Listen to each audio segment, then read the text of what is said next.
All right, guys, welcome to Press X Podcast.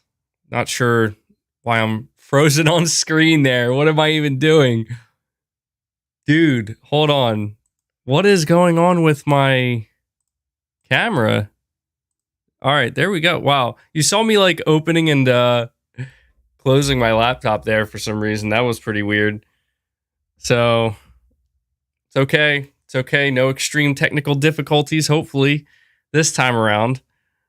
Um, God, man, there's always something weird going on with my camera. I don't know what it is. My camera's always malfunctioning as soon as I start my stream, and people will probably say like, "Dude, why don't you double or triple check it before you go live?" I do, but as soon as I don't know, as soon as I go live, for some reason something's going on there. But all right, let's try that again. Welcome, everyone, to Press X Podcast. This is episode 135.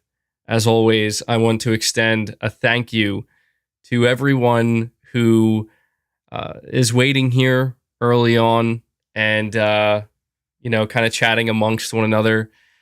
Big thank you, frankly, to every single person who watches my podcast, who watches any of my streams, who watches any of my content. Seriously, there's not a whole lot going on right now in the world of gaming outside of God of War Ragnarok. And I'm sure many of you have noticed that the news is kind of, we're approaching the end of the year, so the news is really starting to die down a bit. So I really just want to sincerely thank everyone for, continuing to watch my videos, continuing to tune into the streams.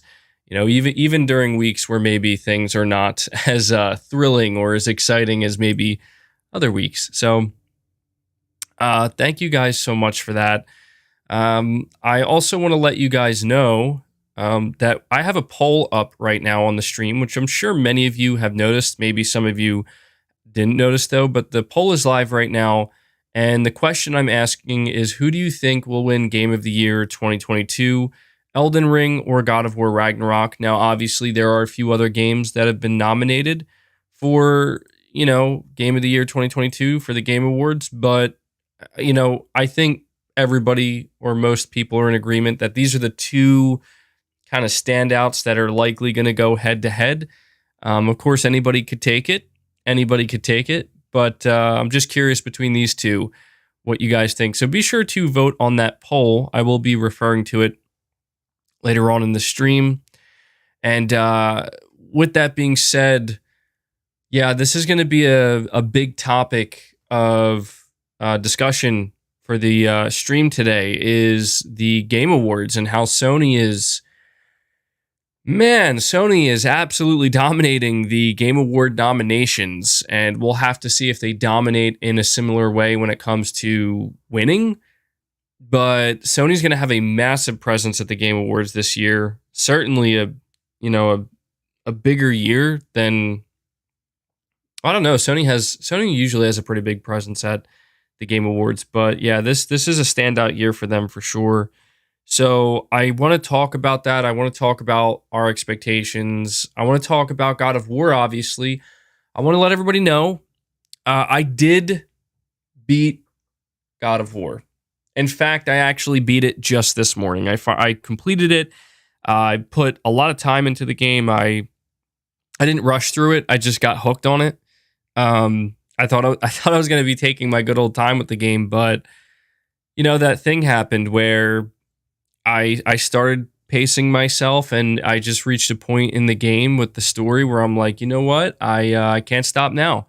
I can't stop. I won't stop. And I didn't stop, and I completed the game. I haven't 100%ed it yet. I haven't platinumed yet. I still have quite a bit of side content that I'm probably going to start picking at. And I could just tell that some of the side content is going to be really good, really worthwhile. I really like the side content in Ragnarok so far. And so I am going to give you a spoiler-free. Okay, I'm going to say that again, a spoiler-free, just kind of review of what I've played so far. Now, I put out a video yesterday, and this should give you an idea of just how much I played this game in the past, 24 to 48 hours. I put out a video yesterday, just giving my base, I guess you could call it like my part 1 review of God of War, just kind of talking about it, shooting from the hip, not thinking too much, just kind of talking about what's coming off my mind. And I plan to do a follow-up video to that at some point in the future. I guess maybe like a final thoughts on God of War Ragnarok video, but that will come later on after I complete more side content and do more stuff in the game. But I just wanted to kind of let you guys know, yeah, I did beat the game, and so I am going to talk about it. But again, it's going to be spoiler free. I'm obviously not going to be able to get too into the nitty gritty, obviously, since it will be spoiler free. But basically, when I'm done discussing it, you should have an idea of what I thought of the main story of the game and the game in general. I feel like a lot of people who are going to play God of War Ragnarok, truthfully, are probably just going to play the main story and maybe just do a little bit of side content and then they'll move on from it. So I feel like kind of just, doing a review for the main story itself is pretty important because, that's the big thing that most people are going to be playing and enjoying. So we're going to talk about that alongside the Game Awards stuff. We do have other topics, obviously. I want to talk more about this Microsoft deal that they're offering Sony. Phil Spencer has come out and Phil's like, look, man, all right, Sony, we want to make you happy. What can we do to make you happy, Sony? We are going to give you a new deal, a deal that you like. And this is interesting to me. This is very interesting to me. I actually think this is possibly the most interesting moment with this whole, Activision Blizzard, Call of Duty, Sony situation. I think this is the most interesting I guess you could say part of this ongoing saga because, yeah, I have a couple things to say. I don't want to give it away early, obviously. I'll save it for when I actually dive into the topic. Some other things we can talk about. I want to talk a little bit about Spider-Man 2. Just because I feel like, where is this game? Where is Spider-Man 2?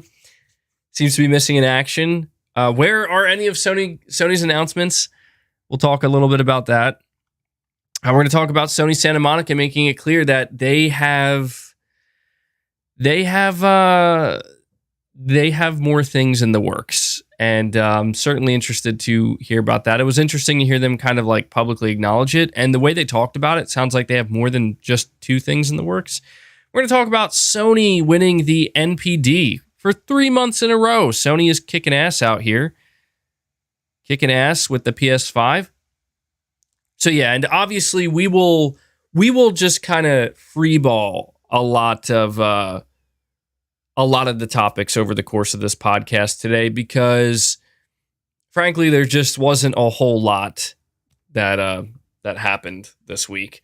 What is the NPD? The NPD is basically the monthly sales report in the US, and the PS5 has been coming out at number 1 for 3 months in a row, and it's been beating out the Xbox Series consoles. It's been beating out the Nintendo Switch. So before we dive into these topics, though, I want to take a moment to let you guys know how you can continue to support me here on the channel.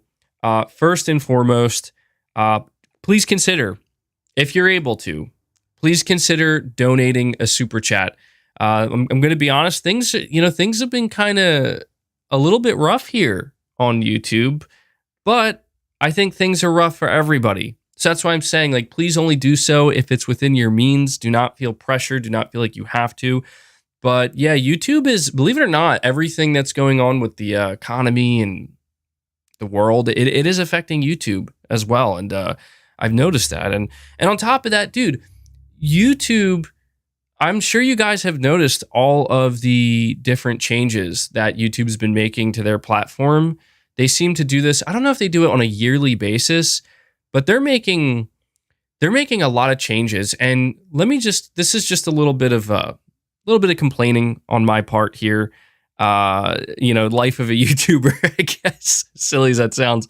But really though, YouTube is always making these changes at the end of the year, and every time they do it, they just start breaking stuff. And I know that's normal. I know that the engineers, because they're messing around in the back end, they just randomly start breaking stuff. But something that happened was every YouTuber goes to, they go to their YouTube studio, and it gives them their analytics and tells them like what's going on with their channel. And it's actually really important. Like if you do YouTube for a living, or if you care a lot about YouTube and your channel is very important to you and your audience is very important to you, all that information is absolutely critical into understanding like what's going on with your channel and, kind of giving you the trajectory. And YouTube did this thing where they basically just cut a week out, like an entire week of content, viewership, analytics, revenue, all that stuff just cut out. And people, I think like every YouTuber just woke up to that, and you're looking at it and you're like, what happened? Like what's going on here? And there's like, YouTube doesn't give any explanation or anything. It's just, this is the crap that content creators have to wake up to and see when it comes to, clearly engineers just breaking stuff on the YouTube back end. And it can cause some chaos, man. It really can. So anyway, I don't know why I just went on that side tangent, but yes, ways you can support the channel. Please consider donating a super chat if it's within your means to do so. Really helps the channel out a lot, helps the podcast, fuels the podcast. Your viewership, obviously, is what fuels the podcast most. Also, consider becoming a channel member if you're able to do that as well. If you can't do either of those things, again, just watching the content, hitting the like button, sharing it out to anybody that you think might want to join our community here or might enjoy the content. All that stuff helps tremendously. So with that being said, I'm going to get to these super chats. I have two right off the bat from New Soul 9, so thank you for that. New Soul 9 coming at me here with some of my Xbox opinions, or maybe going against what I'm saying. He says, MBG, I just want to disagree with the comment that you made about Xbox studios taking a crazy amount of time.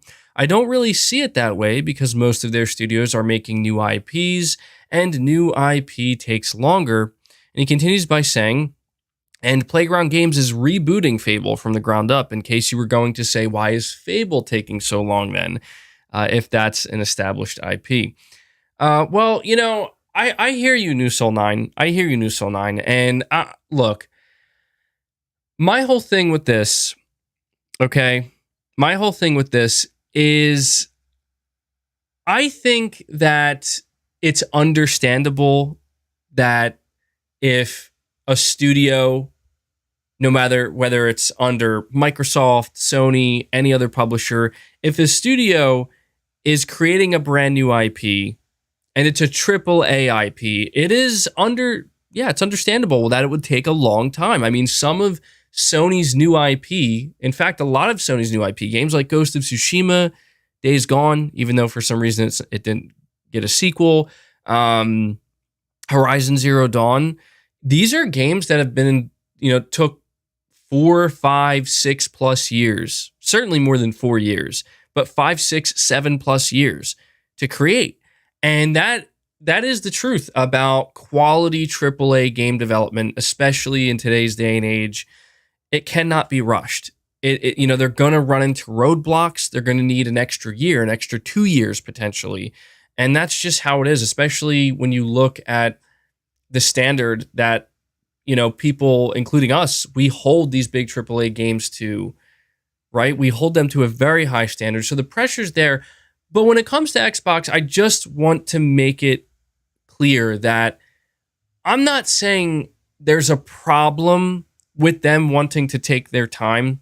I'm not saying there's anything wrong with, for example, you bring up Fable, even they're rebooting it. Like, I get that. You have to reboot the game. It's an entirely new development team. They're starting from scratch. It's going to take a long time. Okay, it's going to take a long time. But I think where the problem lies with Microsoft specifically, and this isn't me trying to hate on them, it's just I think the truth is that it's taking too long, not for their studios to create these games, but it's taking too long for Xbox as a platform holder to just get to where they need to be and get started. Like, that's the point, for them to get started. You know what I mean? And I think that if you look back to the Xbox One generation, you see that Microsoft, they just fell flat on their face. And I think everybody knows that. Even Xbox fans would say, yeah, that's pretty much what happened. And they had to kind of start over. And part of that was shutting down some studios and severing some projects like Scalebound and I forget the name of the previous Fable studio.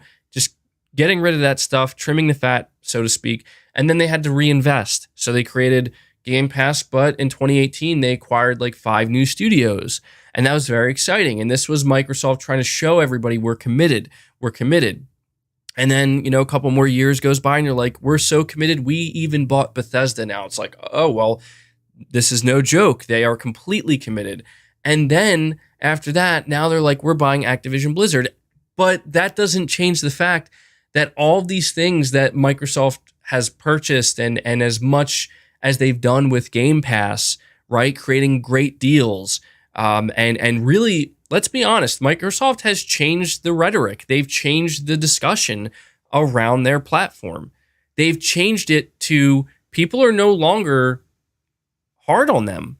People are no longer, torching Microsoft because people are looking at Microsoft and they're saying, wow, they have Game Pass and that's a great deal. Oh, the Xbox Series S, that's a great deal. And Microsoft has absolutely leaned into this. And it's what's saving them, I think, from the big problem that I will still point out. And that is that, look, they are offering a good deal. They invested into Xbox in the biggest possible way they could. And I give Microsoft that credit. I will not take that away from Microsoft. I'm not here to say that Xbox is garbage and they don't do anything right and they haven't done anything. I'm not here to say that. I'm here to give credit where it's due, but I'm not going to give credit where I believe it's not due, right? Like, I'm not going to, or I mean to say, I'm not going to give credit where I believe it's not due. And in this case, games like Hellblade 2, games like Fable, games like Perfect Dark, games like State of Decay 3, games like, look, I know Starfield's coming up soon. I know Redfall's coming up soon, but they're not here yet.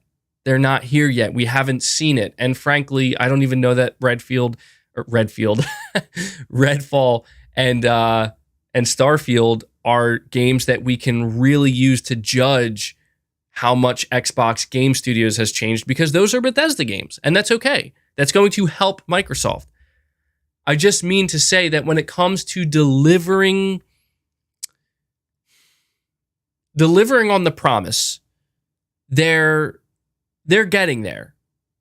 But I just haven't seen, and I'm only speaking for me. I'm not telling anybody that this is how you have to feel. Like New Soul 9 with your super chats, I'm not saying you have to agree with me or feel this way. But for me personally, I do not see it yet. I have not seen it. I've seen them try with Halo Infinite and fail. I've seen them put out Forza again and again and succeed, but it's Forza. I've seen them with Gears succeed. But again, Forza, Gears, yeah, they're known quantities. We know they're going to succeed, right? When it comes to new IP, when it comes to really trying to bring something fresh to the table and say, see, we can do it too. We can do this. We haven't seen that yet. I'm not saying we won't. I'm not saying it can't happen. If anything, I think it's more likely than ever before that it can happen, for sure. Look at all the studios they have. There's that one game that just came out. I saw it was getting amazing review scores. Pentiment, I think. Now, I haven't looked into this game, and honestly, I wasn't even aware of it. Maybe you guys can inform me on this. Is that an Xbox Game Studios title, or is that like a second party title? I'm not sure. I've been so wrapped up in God of War Ragnarok. I've just kind of seen this passing by. It's not a game, it's a book.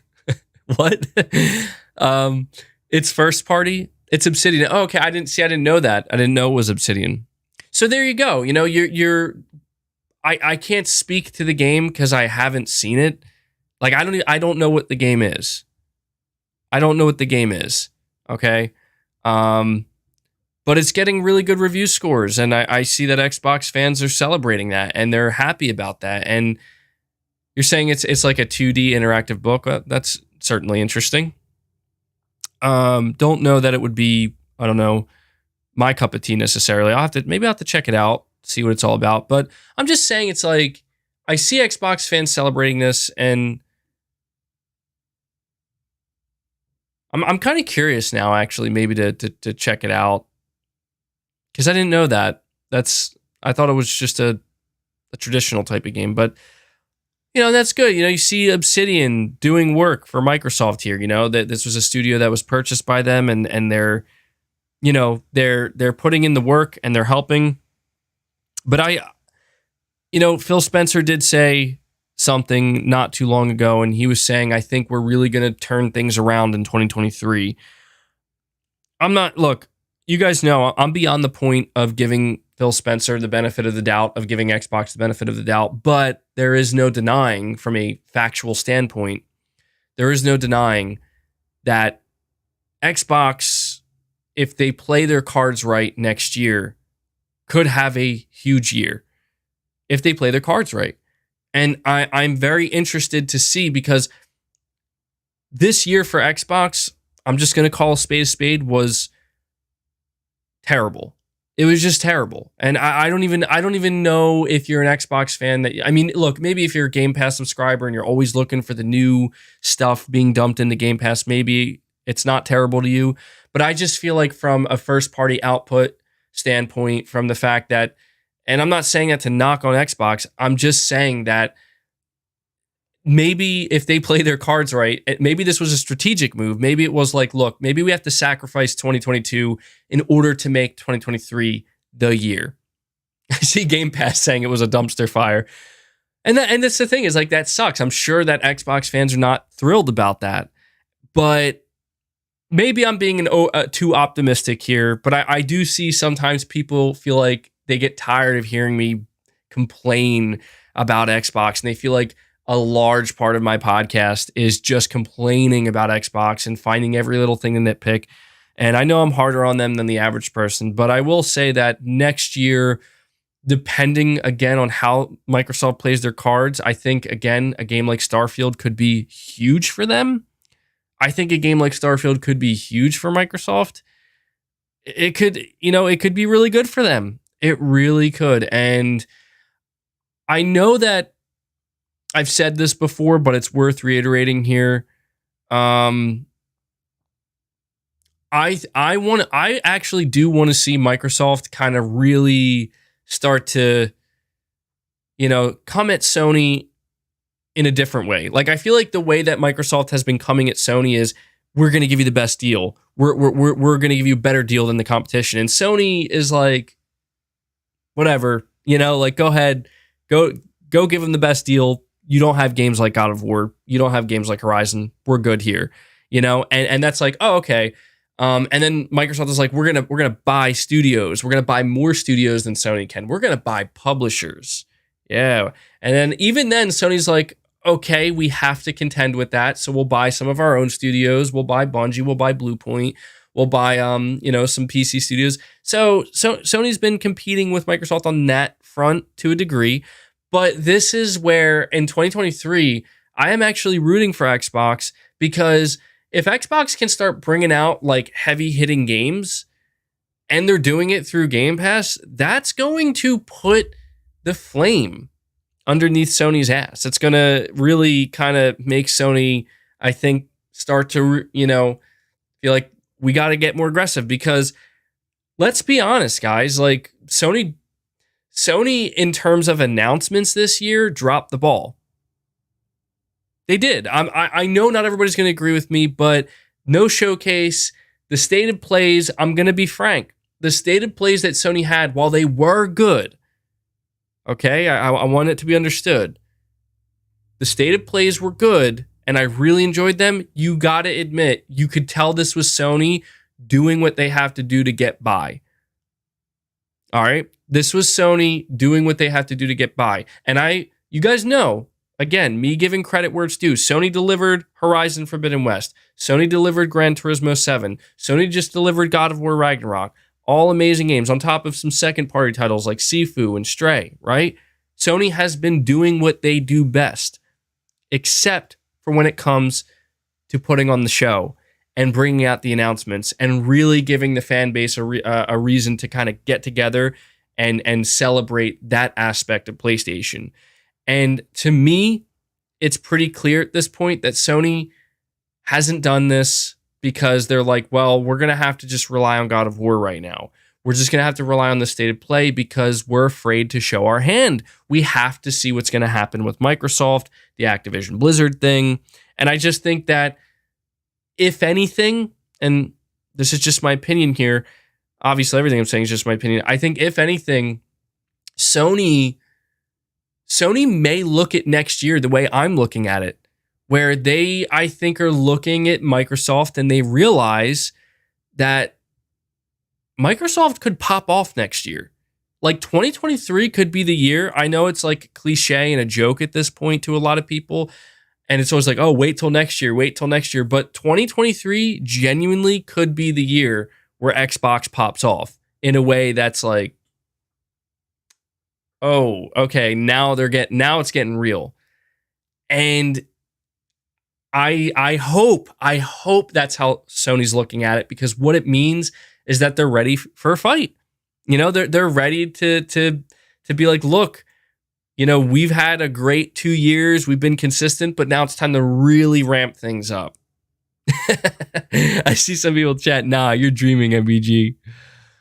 Well, I know that was a really long-winded thing there for a super chat, but it's I think 2023 is gonna. I could be wrong. I feel like I say this every year, but I don't know. That the past two, you guys got to admit, the past 2 years have been really funky, right? They've been weird. They've been sideways, and things are still pretty weird.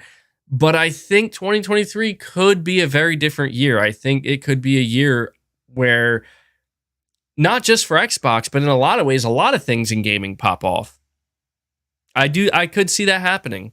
I feel like there's been kind of something. There's something kind of bubbling under the surface. I feel like there's been something bubbling under the surface for a while throughout the entire gaming industry. And I think 2023, we could see some crazy things. All right, let me see. So thank you for that, new Soul 9. PlayStation Pete, you're saying, I was invited to pre-order PlayStation VR 2. I missed it. If I register again, will Sony give me another opportunity to pre-order? Well, that's unfortunate, man. I don't know. Like, I don't know if I can say definitively.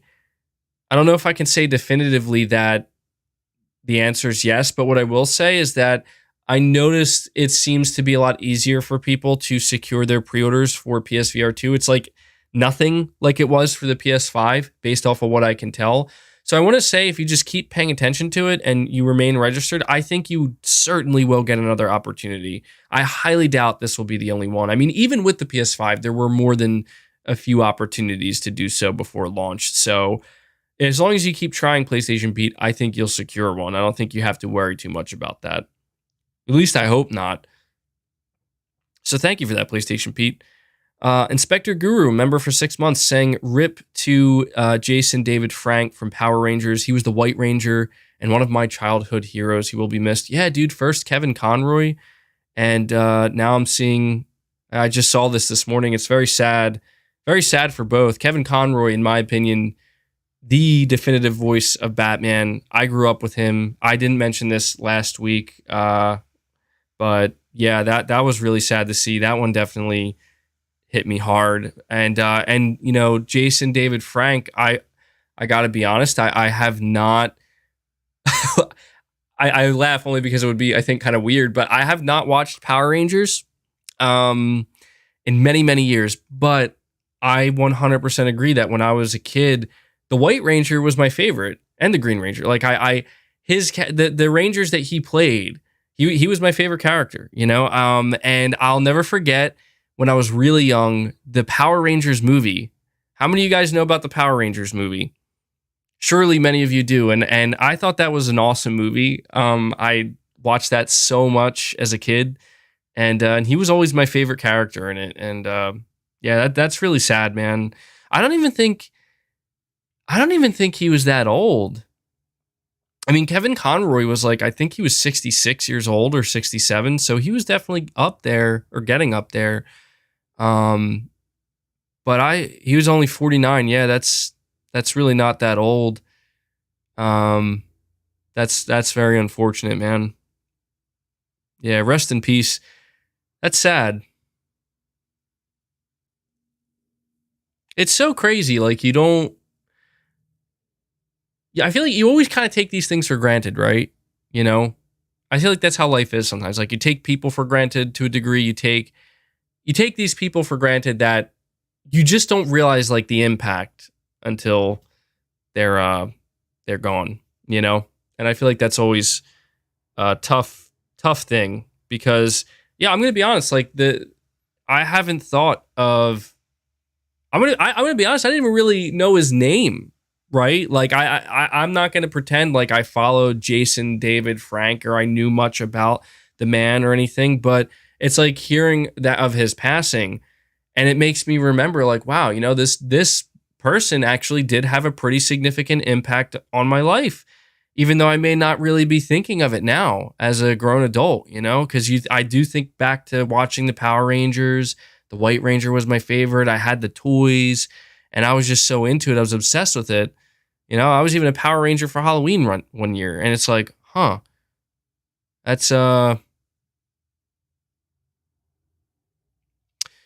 I'm looking in the chat now. You're saying he took his own life. Is that true?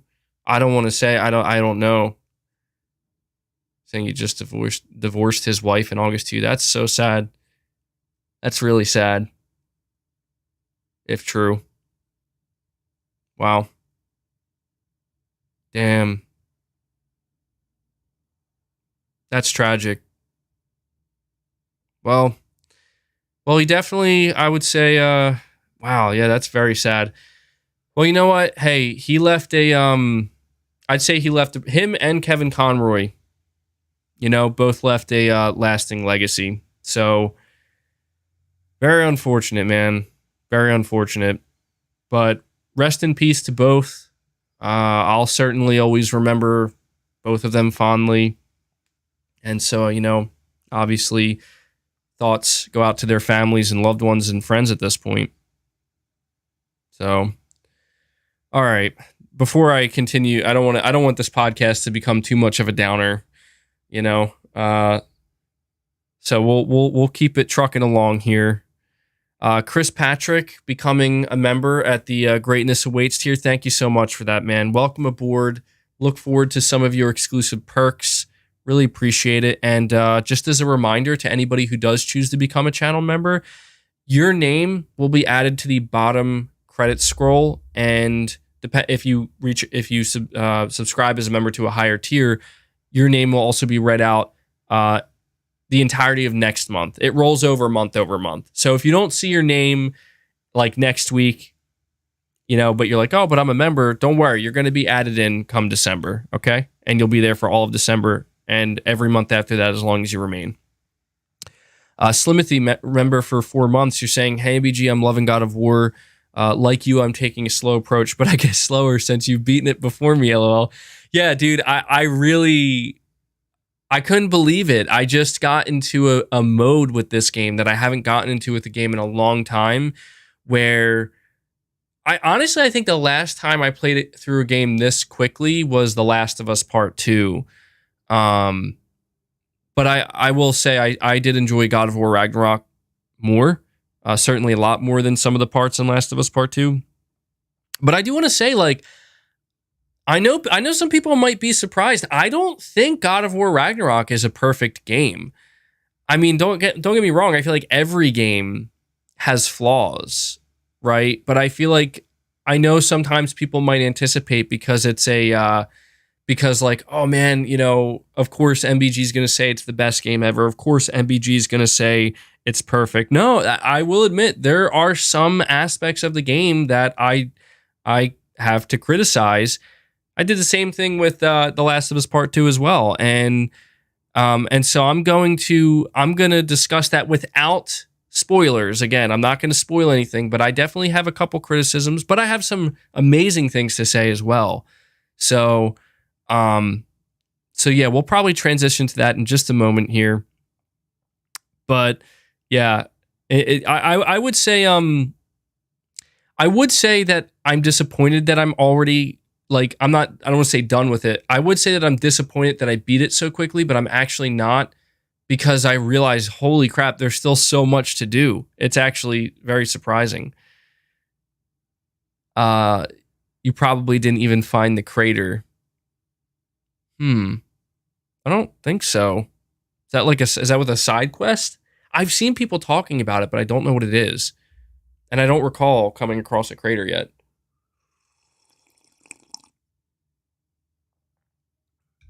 Well, I'm going to be starting the side quests. It's a whole side area? Okay. All right, I'll definitely have to check that out. Hicksock, you're saying ER is good or Elden Ring is good, but Souls is better. Ragnarok wins 2022. Dude, Hicksock, I share that with you. Game videos, you're saying I missed your super chat. Don't worry. Actually, I didn't miss it. I'm getting to the super chats that came before yours. I'm just moving a little bit slowly, so no worries. I'm going to get to your super chat. But I do agree with you, Hicksock. I really enjoyed Elden Ring, but I did enjoy the Dark Souls games more. I like the linearity of the Souls games. That's something I've absolutely realized about myself over the years, is I greatly, greatly prefer linear games. I like open world games, but open world games, I don't know if it's because I'm getting older, they just overwhelm me too quickly. They do. Aaron Yogurt, you're saying Sekiro already got Game of the Year. Not every slightly altered Souls game deserves a Game of the Year title. Interesting opinion. Interesting opinion. Well, I will say that Sekiro and Elden Ring are very different games. I mean, my whole thing, if Elden Ring wins Game of the Year, then I'm just going to be kind of surprised that no Dark Souls game, like one, maybe mainly 1 or 3, or even Bloodborne didn't win Game of the Year, because I don't know, man. Like we'll talk about it. Don't worry. We're going to dive deep into it. Kitford, member 21 months, you're saying pre-ordered the PSVR 2, super psyched. Also haven't beaten God of War Ragnarok yet, but definitely Game of the Year worthy. Well, congrats on the PSVR 2, man. And yeah, definitely get to the end of Ragnarok, because, I mean, it's good. It's good. Again, without spoiling anything, the ending is certainly a ride. So enjoy it, man. Blue Streak 320, you're saying the hand-holding in God of War Ragnarok is worse than Pokemon's. Yeah, I mean, I will admit it can be a bit egregious at times. Like, there are definitely moments in the game where I'm like, all right, here's a puzzle. And as soon as I look at the puzzle, the character's telling me what to do, and I'm like, oh. Which I'm gonna be totally blunt right now. I know a lot of people were kind of making fun of God of War for that reason. A lot of people were kind of ragging on it, and I've seen on Twitter a lot of people clipping certain parts of Ragnarok and just really destroying it. And I'm like, guys, calm the hell down. All right, I'm gonna be honest. The people who were ragging on God of War Ragnarok the hardest because of the hand holding aspects, you could tell, like, these are people who are praising Elden Ring for its polar opposite, right? Like, they're saying that the greatest part about Elden Ring is it tells you nothing. And I get that. Like, I'm not saying there's a problem with that. In fact, I'm a believer in to each their own. If you love going into a game that tells you nothing and you have to figure every single thing out yourself, more power to you. Enjoy what you enjoy. I hate that. I despise that. I can't stand that. There's nothing that makes me want to put down the controller faster than when I turn on a game and maybe for the first couple minutes, I'm like, oh, this is cool. I'm I'm exploring and I don't know what's going on. And then after a half hour, an hour and a half, 2 hours goes by, and I'm like, I still don't know what the F to do. Like, this game has told me nothing. That's not fun to me. But to other people, they love that. They just want to keep going and just wait until at some point it'll click and they'll figure it out and they'll stumble across it. You're saying because you're a noob, no offense. Call me what you want, man, but I just feel like it just comes down to taste. Everybody has a different taste. You know what I mean? It's like, like the saying goes, it's not necessarily my cup of tea. I noticed for me with Elden Ring, the way I got through Elden Ring is the amount of times I had to basically like ask my friend who was ahead of me in the game, like, yo, bro, I'm here and I don't know what to do. Like, I don't know where to go. And I'm getting like annoyed, and he'll just be like, oh, dude, bro, just got to go to this. It's like, oh, okay, cool. And I hate that type of mentality, like that's a toxic mentality to basically be like, well, I can do everything on my own and don't need any help whatsoever. So I'm a better gamer than you. It's like, dude, just shut up. Like, no, you're not. You just play games and enjoy them, man. Like this notion of like only real gamers beat Elden Ring without, looking things up or asking for help, or, this idea that if you were to say, man, I really wish in Elden Ring there was a little bit more hand holding. I really wish in Elden Ring there was some guidance on where to go or what to do.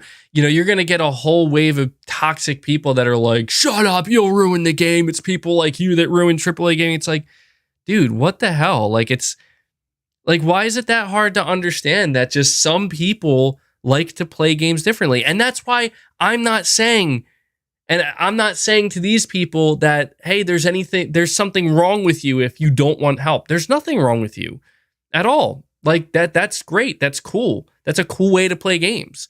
That's a fine way to play games, But you're saying Elden Ring requires a brain. Sorry, not sorry.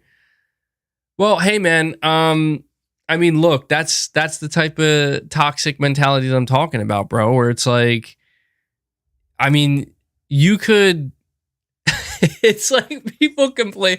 I saw people complaining about, I've complained about it too. The God of War's menu system is kind of it's jumbled up, man. It's not the best. It takes a little bit to really kind of, and that's the thing is like somebody could just say like, dude, you just got to use your brain. Just use your brain to figure it out. You're right. I do have to use my brain to figure out how this like the upgrade systems, the menu systems, how they all work, and all these different things they're throwing at me. Here's the thing, dude. You're not wrong that a game like Elden Ring, it demands that you have to use your brain to learn the game. Like, Elden Ring is not a game where you can just be like, you know what? I'm just going to pick up my sword and I'm going to pick up my shield and I'm just going to go.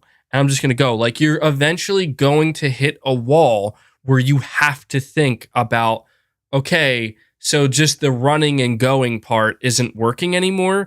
What do I do now? And it forces you to have to think and to strategize to a degree. But more importantly, it forces you to have to learn the systems. But again, I can attest this as somebody who's a longtime Dark Souls fan. Like, it doesn't want to teach you the systems in an easy way. It's not easy to learn Dark Souls. It's not easy to learn Elden Ring. It's just not.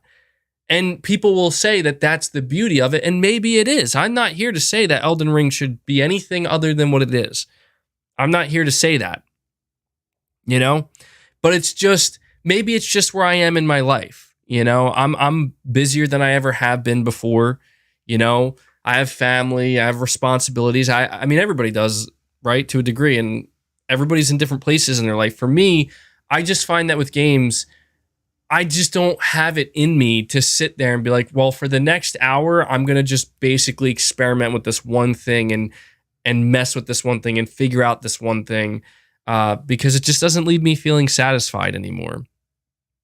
But I will admit though, like, Elden Ring, it does push you to, if you're willing, Elden Ring does push you into a certain corner that maybe a lot of people aren't used to at first, and it's uncomfortable. But that you can. The truth is, like, if you settle into that corner, if you're able to, and you say, well,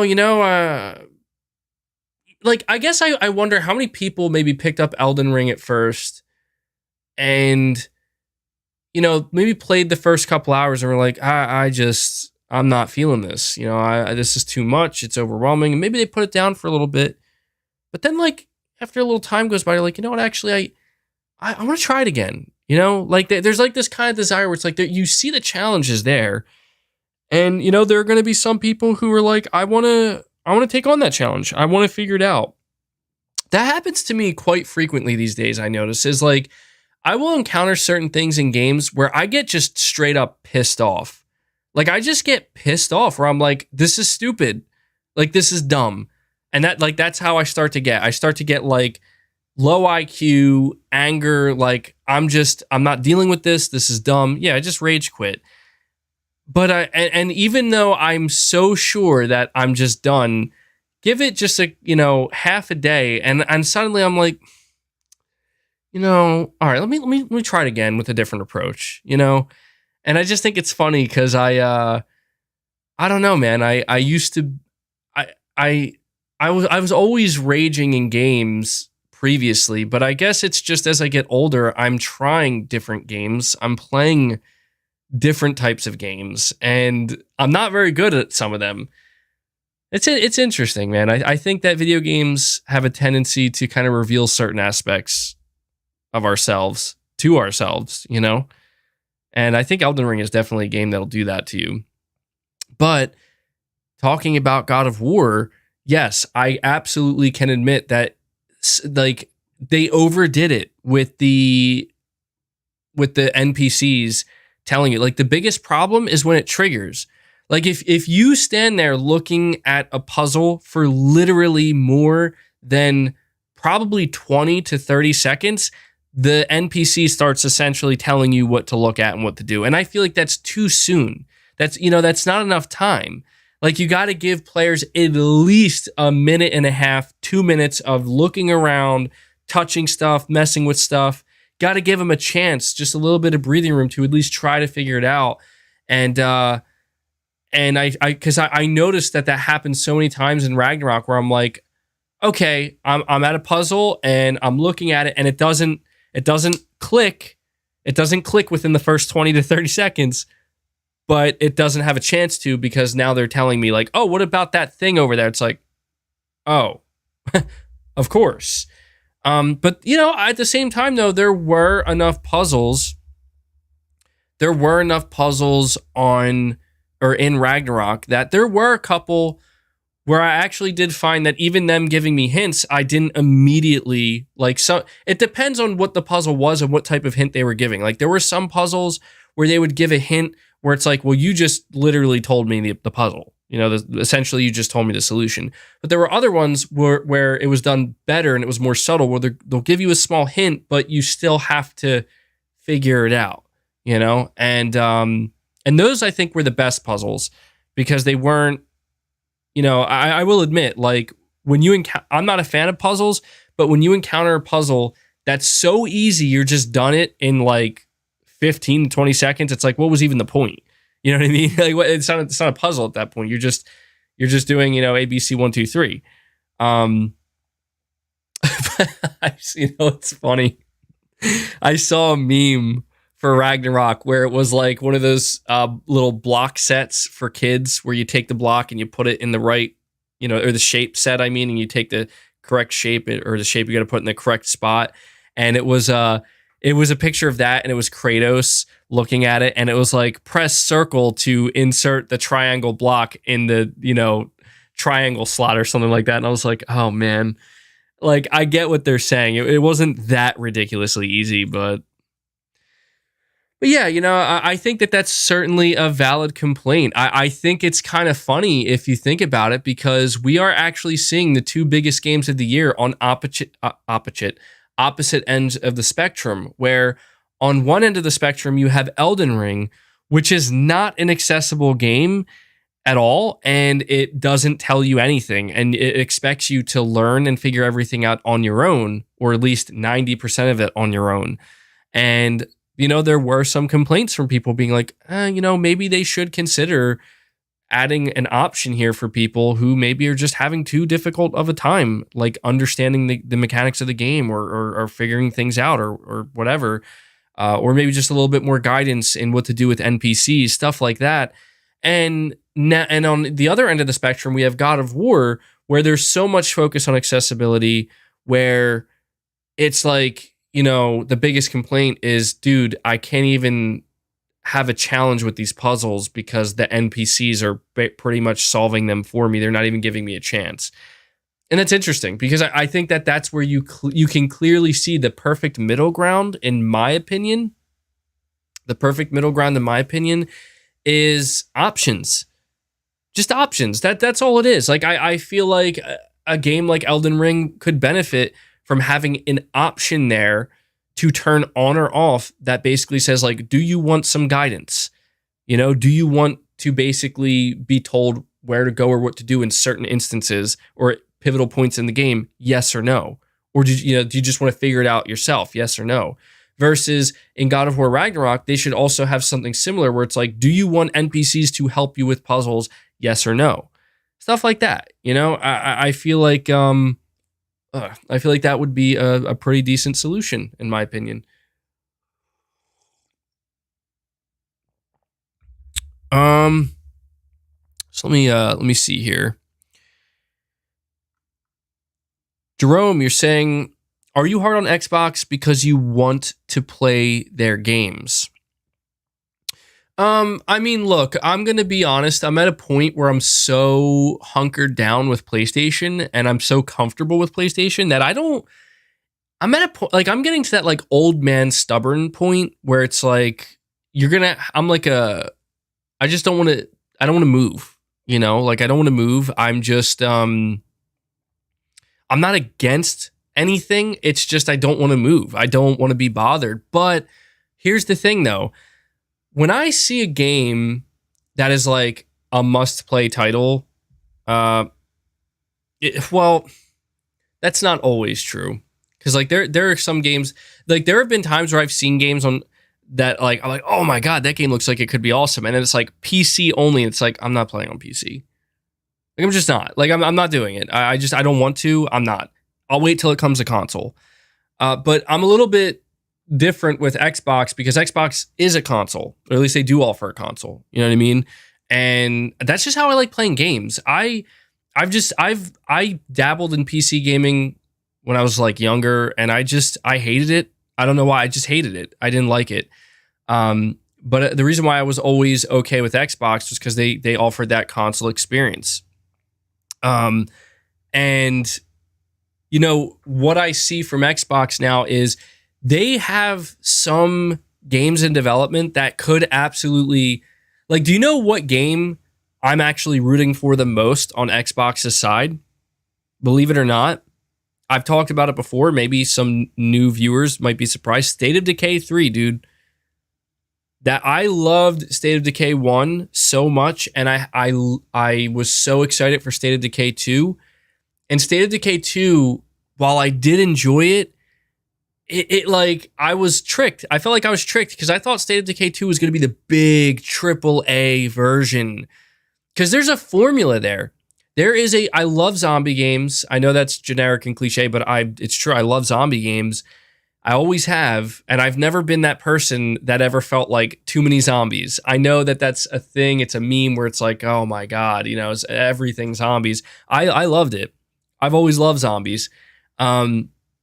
But there's a formula with State of Decay that's like, dude, this is like the best formula for a zombie game I think I've ever, like, since Left 4 Dead, right? I'm not saying it's anything like Left 4 Dead. I just mean, like, in the way that when you play Left 4 Dead for the first time, you're like, this is it, bro. Like, this is a zombie game done right. I played State of Decay, and I'm like, this is a zombie game, a zombie survival sim, essentially, with pretty solid gameplay. And I get excited at the notion of, dude, Microsoft bought Undead Labs in 2018. They've been working on State of Decay 3 since 2018. And now that they're a first-party studio, they're going to have a much bigger budget. And everything I've heard about State of Decay 3 is essentially that this is finally going to be that big AAA State of Decay experience that I've wanted. And I like that's one of those things where it's like, damn, I wish that was on PlayStation. That's a series that Microsoft has that I wish that was on PlayStation. Like I wish Sony would have bought Undead Labs. So that's a game that when we start to see it, it's probably going to make me be like, yep, I got to play this game. Like that's a game I probably would actually play on PC. That's how much you know, I like that series. But there are other games that I'm interested in. Like I'm not going to sit here and say that I'm through the roof excited to see Fable, because I've never really been a big Fable fan. I just never got into the games. But because it's a reboot and it's them basically being like, we're going to start over and we're putting our best foot forward, Playground Games, talented team on it. I'm like, all right, let's see it. Like I'm certainly interested. And I'm hard on Xbox. That sounded weird. I push Xbox a lot. I push Xbox a lot because I obviously want to see them. I want to see them produce better games. But also because the better the games that Microsoft produces, the harder it's also going to push Sony to keep making sure they produce better games too. So that's why, Jerome. And Jerome, you're saying, are you going to review Xbox AAA games? I'm not going to review all of them. Like, I'm not going to become like a review channel where it's like every big new game that comes out, I'm going to review. When it comes to reviews for me, it's just going to be like, this is a game I'm playing and I really felt like I wanted to review it and talk about it. And that could come in the form of me talking about it on my podcast. Sometimes I might make separate videos. And I'm sure the day will come where I do that for an Xbox game. Certainly. But for example, a game like Starfield, I'm not excited for Starfield. Like, that's not a game I'm going to play, and it's not a game I'm going to review. Like, that game could come out to 10 out of 10s. It's not for me. I know that. It's okay. Like, I'm not saying it's anything against the game. Starfield could come out on PlayStation, and I would still probably feel like, I mean, if like Starfield was a PlayStation exclusive, I'd probably feel like, well, I run a PlayStation-centric channel. I should at least try it. But I've never been a fan of Bethesda RPGs. So it's like, that's not a game I'm going to jump on. Like, I'd actually have more of a chance of playing a game like Redfall than Starfield. Because Redfall, I do like the fact that they're kind of going for that Left 4 Dead type vibe. Left 4 Dead's one of my favorite games of all time. So there's a higher chance I would at some point play that over Starfield. Let me see here. Green Owl, you're saying if neither God of War nor Elden Ring got Game of the Year, who do you think will get it? I don't know. That's a good question. I guess it's hard to think about that because I feel like there's no chance that neither of them get it. So it's really difficult. But what we're looking at, Xenoblade Chronicles 3, Stray, Horizon Forbidden West, and is that it? Is there another game I'm missing? A Plague Tale Requiem. I haven't played a Plague Tale yet, but I could see that getting it. I've heard so many people say that that's their game of the year. I think Horizon could get it. I'd love to see Stray win. That would be amazing. That would be the greatest upset. Could you imagine if Stray beat out God of War and Elden Ring and Horizon and Plague Tale? Like, dude, that would be phenomenal. That would be the funniest thing ever. And that would be just fantastic. I see you guys saying impossible. That's why it would be so great, though. That's why it would be so funny. Like, everybody would melt down. Everybody. Except people who really love Stray. That would be so great. But I could see a Plague Tale getting it and Horizon. I can't speak to Xenoblade Chronicles 3, though, because I don't know anything about that game. But I'm certain either Elden Ring or God of War are going to get it. I just don't see it any other way. Game videos, you're saying MBG. What did you expect from a company who were touting playing old gen games on a new gen console as a major selling feature? Yeah, I mean, look, man, we've talked about that in the past. I've grilled Microsoft on, like, if there's one thing that I will never forget with Microsoft, I feel like a lot of people, did forget or just don't care anymore, is that, dude, I remember when Sony came out with the launch of the PS5, Sony cared so much about having a launch lineup, and they had a very strong launch lineup. Like, I don't think people were really as appreciative of their launch lineup until, like, now looking back, you're like, holy shit, the PS5's launch lineup was really good. And I'll never forget how, like, Microsoft was like, yeah, we don't have any launch games. We have 360 and Xbox One games. And I was like, the fuck? like I really was. Oh, they launched with Falconeer, but I was just so perplexed by that. I was like, how is anybody okay with this right now? That's not good, because if Sony launched the PS5 without a launch lineup, I would have been devastated. So that was weird. Hopefully with the next Xbox console, Microsoft doesn't do that again. Kevin Reavers, you're saying, just finished the storyline of Ragnarok. Story is compelling, but I cannot wait for the remaster. Too clean mechanics. Didn't mind the puzzles too much. Yeah, dude. 2024, we're going to get God of War Ragnarok remake for $70. They're going to redo the they're going to redo a bunch of the facial animations. You're saying you didn't mind the puzzles too much. Yeah, I didn't mind them either. I thought the puzzles were done well. There was nothing, like, overly complicated. Some of them were a little too easy, though. Like, just some of them were, like... So I'm going to be honest, like, some of the puzzles I encountered in Ragnarok felt like they were there to just stop me from moving forward for a minute or two, and that was about it. To the point where it was like, well, that was a little too easy. But maybe that's okay. I mean, sometimes I don't know what I want out of puzzles, Sometimes I don't know what I want. I will say, though, if there's one thing that always frustrated me with God of War 2018, and it happened again in God of War Ragnarok, is when you come across the chests, the rune chests, there's always, like, one or two rune chests that I just get totally, completely stuck on. I don't know why. Like, I'll just sit there for, like, 10 minutes looking around, like, what am I missing here? And then I'll just, like, move on and be like, I'll come back to it later. Most of them were good, but there's always one or two where I'm just like, what am I missing?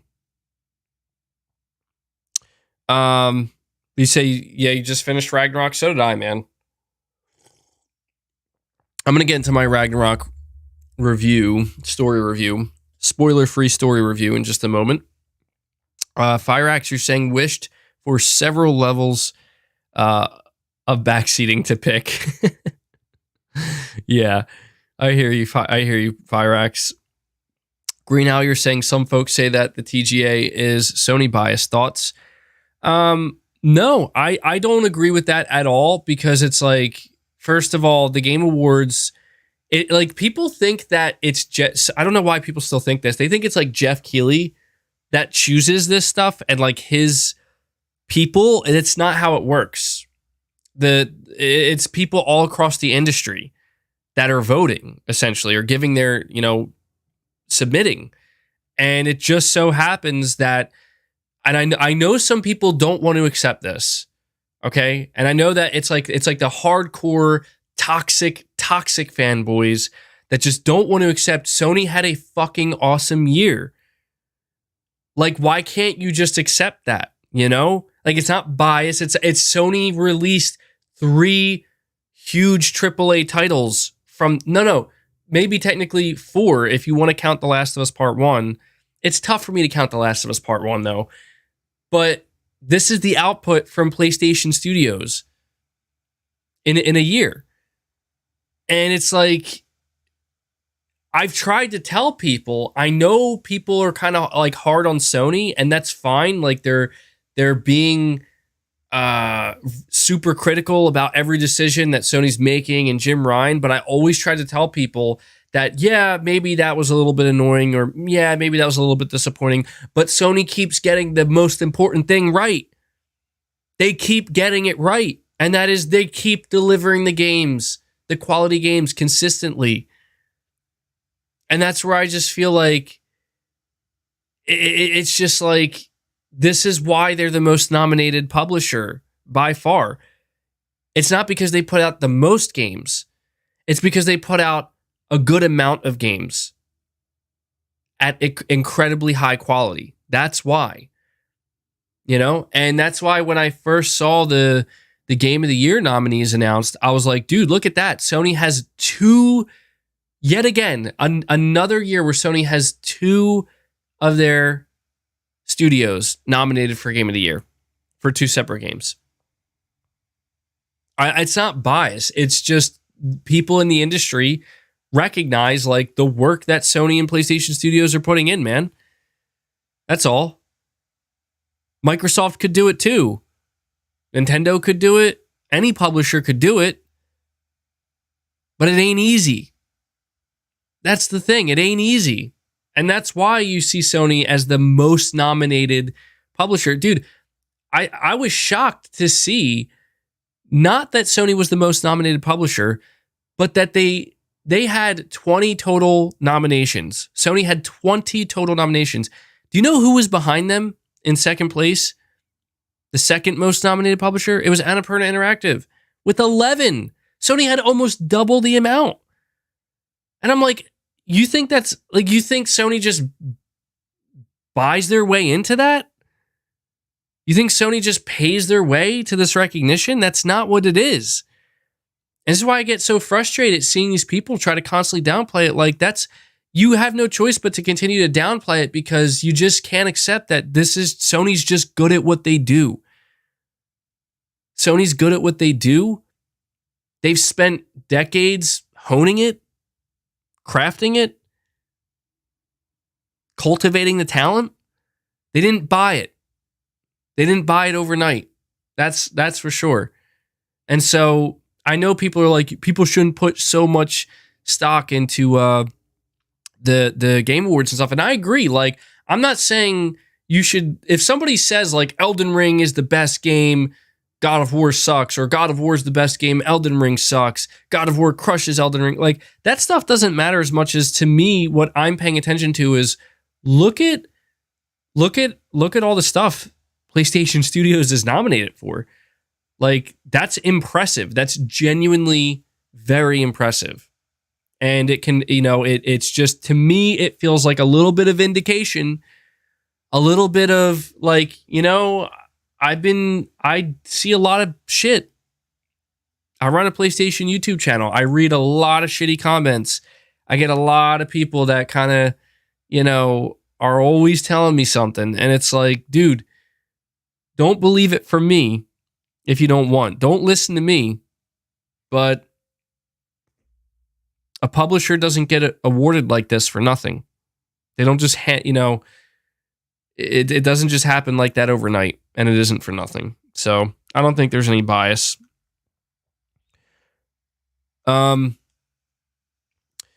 Brett Williams, you're saying a huge percentage of Elden Ring players have never beat Margit, let alone beat the game. Most people never finished it. They just want to sound cool.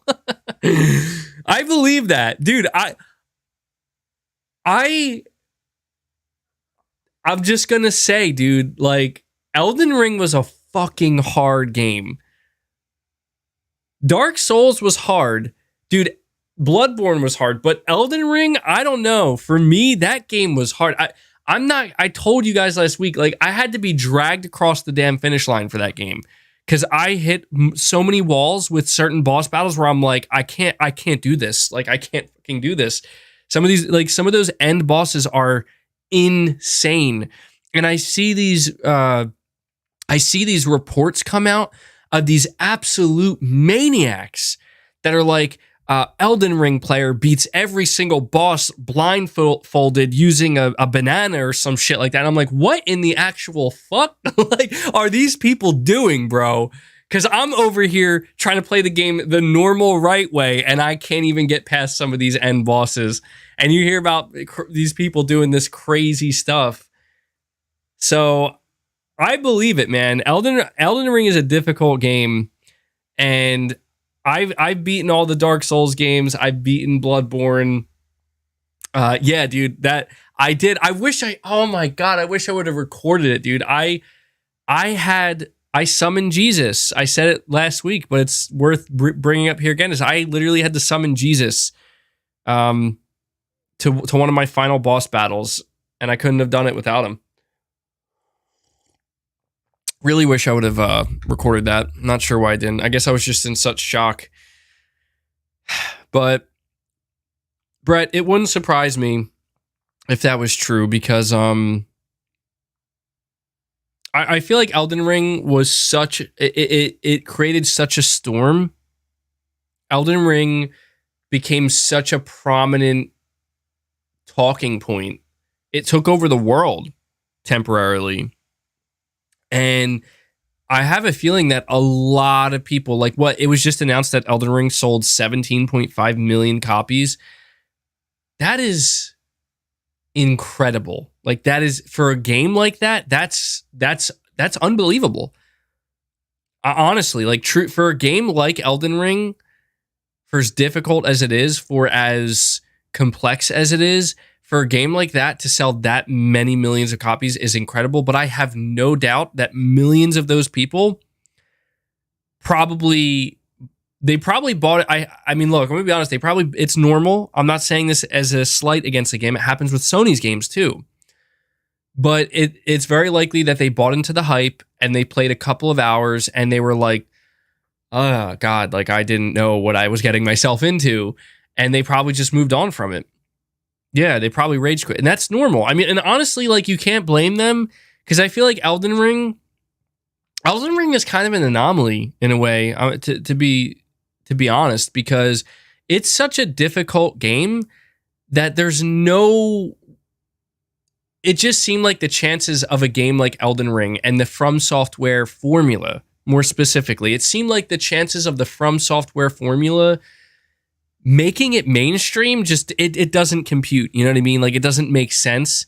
It just seemed like that was never supposed to be a formula that appealed to the mass market. And Elden Ring somehow did the impossible, where it's like, this is the From Software formula, one of the hardest games ever, and everybody wants to play it. And it's just, I guess a lot of people maybe, I don't know though. Wasn't there like a crazy statistic? What's the platinum completion?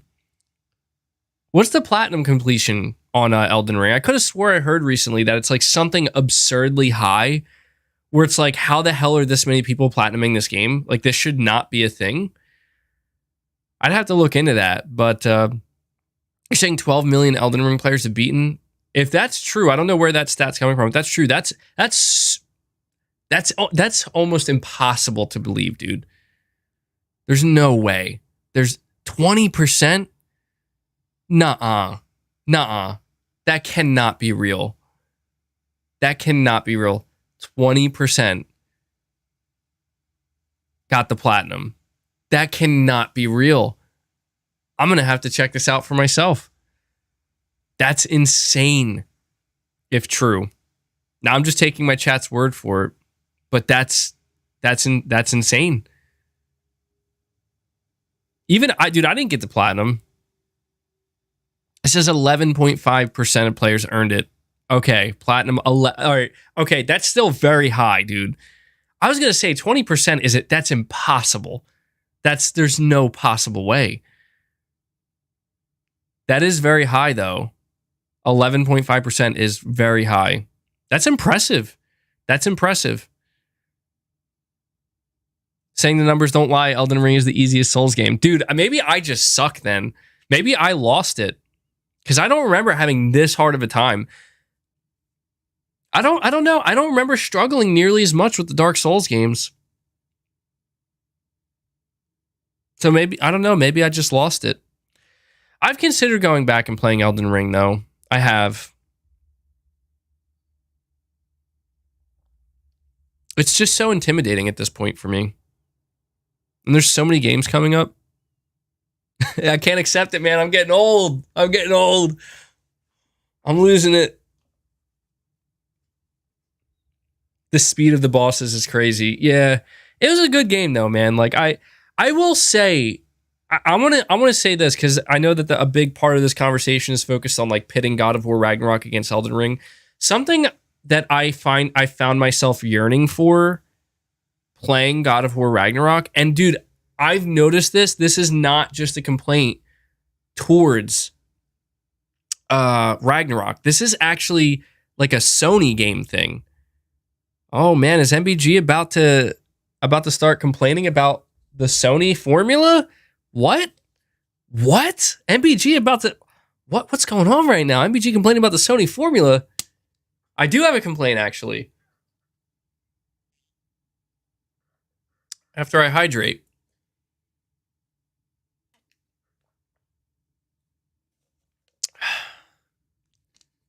So, all right. This is a complaint that I do have, okay? And it's not applicable to every single AAA Sony game. So don't assume that I'm talking about every game, because I'm not.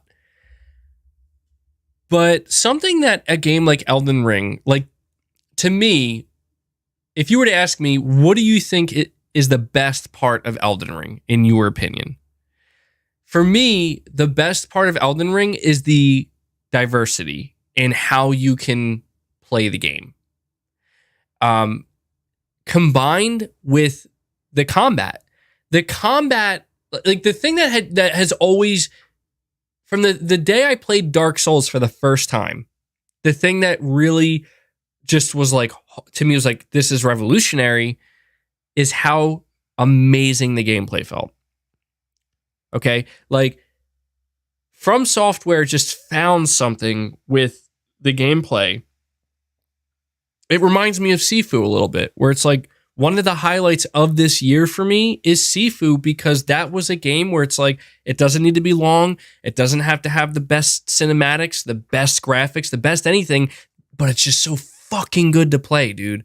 The gameplay is just incredible. I didn't mean to end that, by the way. I guess I should have. I didn't realize I was only going to last for my poll just ended. Really quick, it says, who do you think will win Game of the Year 2022? God of War Ragnarok, 63%. Elden Ring, 36% out of 839 votes. Okay. You're saying, Jesus, you're still talking about Elden Ring? No, I'm only bringing it up to make a point about Sony's games. So I'm just basically saying, like, the Soulsborne combat and gameplay is, to me, S tier gameplay. 10 out of 10 S tier. Like 11 out of 10. It's so good. It's why I play the games. Truly. It's addicting. And then there's also layers to it. There's diversity to it. And to me, with Elden Ring, that's what makes Elden Ring, that's the best part of it, is the fact that there's so many different weapons, so many different armors, so many different play styles, so many different things. A complaint I have for Sony's big AAA narrative games, and maybe this is, look, I have to admit that it's likely due to the nature of the game, okay? And I acknowledge that. Like, it's the nature of, this is a story game, this is a narrative-heavy game. But while I was playing God of War Ragnarok, about 3/4 of the way in, I started to notice, like, man, I feel like I'm getting a little bit tired of, like, using, I don't want to spoil anything, and I'm not going to spoil anything, but I started to get a little bit tired of the combat, just a little bit. Like, I started to get a little bit tired of it, where I'm like, like, it really is starting to feel like I'm just kind of going into areas, and I'm just, there's not many options here on offer for me to really dramatically change anything. And I get that, like, it's not supposed to be that way. But the one thing that really did kind of disappoint me about Ragnarok. And I again, this extends to other single player Sony games as well. Is except for Ghost of Tsushima, actually, the upgrade tree, I played it on balanced. The upgrade tree in Ragnarok, to me, it had the same issue that God of War 2018 had, where I kept looking for I kept looking at it. I'm going all the way down the upgrade tree. I'm like, okay, but it doesn't. All of this feels auxiliary.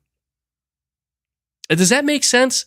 It felt like they basically give you I guess this is what I'm trying to say, because I'm wording this terribly.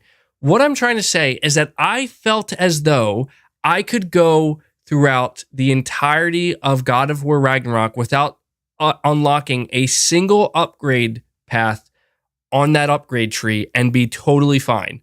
It would be fine. I would barely notice, because so many of the things that they give you in the upgrade trees just, to me, feel like it's extra, and it's not even really adding much. And that is what I found disappointing, because I felt like that was kind of a missed opportunity. You're saying it's because I played on balance. Yeah, maybe that's true. Barely noticed. MVG, dude, did you just spam R1? No, I mean, I always felt a slight sense of excitement when I found a new, what are they called? The runic attacks. Like, when I found a new light or heavy runic attack, I definitely got excited. But there, I don't know what it is. It felt like, I don't know. I just started to get a little bit tired of the combat to a degree, where I noticed that this kind of happened in The Last of Us Part 2 as well.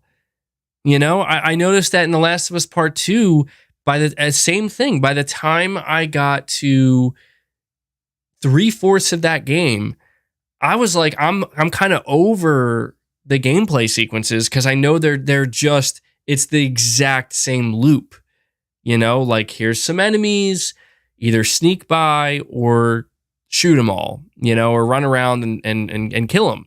And it started to really kind of get to a point where it felt like maybe there could be more. I guess here's what I'll say.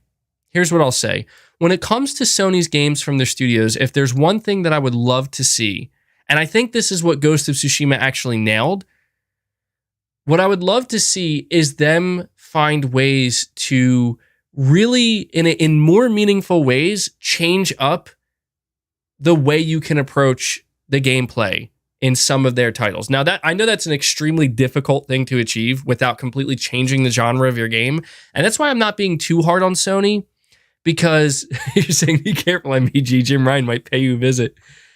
I'm saying this because, you know what I think it is? Because I've really been thinking about this. You know what I think it might be?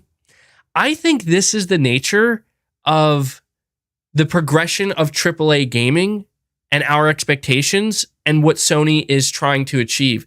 Because if you look at a game like God of War Ragnarok, and you look at a game like Uncharted 4, and you look at a game like The Last of Us Part 2, there's kind of a common thread between them to a degree.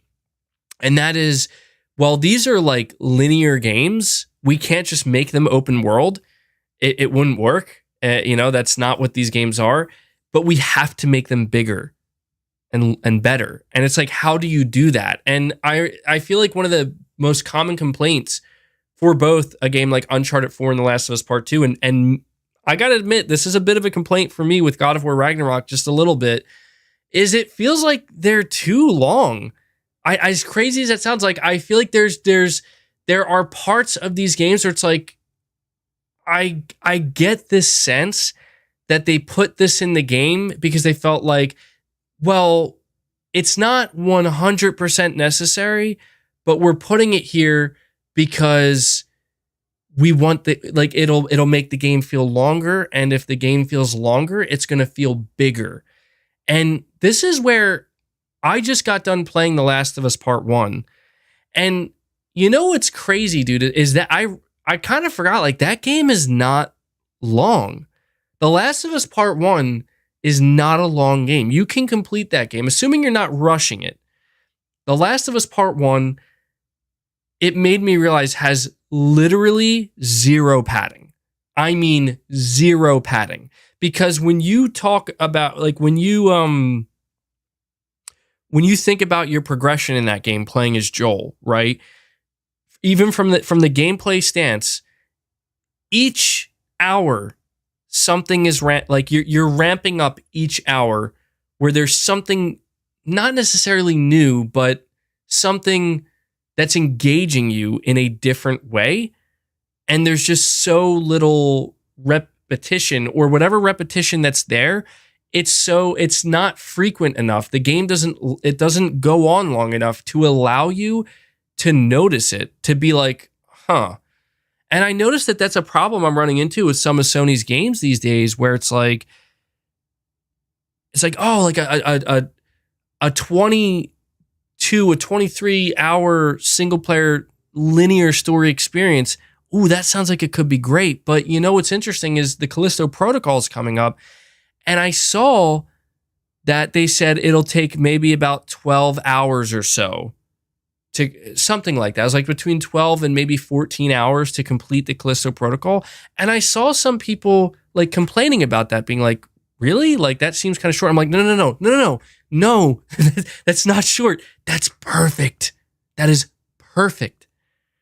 And that is where I realized that it's like, I hate to say this because I didn't think I would be saying it, but I hope that going forward, there are, like, I would like to kind of see more experiences from Sony Studios, single player narrative experiences that are shorter. I didn't think I would be saying that. And if I have to say, my biggest gripe with a game like God of War Ragnarok is simply that, and I cannot lie, guys, like, the game is a masterpiece. The game is one of the best games I've ever played, but there are moments in the game, there are certain moments throughout the main story where I'm like, I notice, like, I'm trying to quickly get through it because I'm ready to go on to the next part.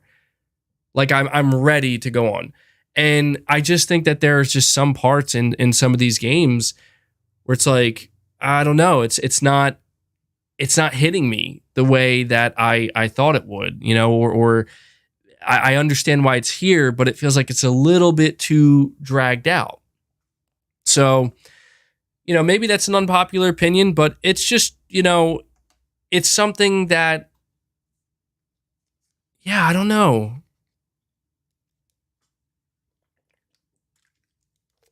You're saying, MBJ, that's most AAA games, my man. Well, you know, that's why I'm excited for the side content in because I have played a couple of side missions in Ragnarok, and I noticed that, like, I don't know, they're done really, really well. In fact, there's some stuff with these side missions where I'm actually wondering, like, why didn't, like, maybe they should have even considered making this like a part of the main story. Like, it's that good. It's that good. Yeah, so I don't know.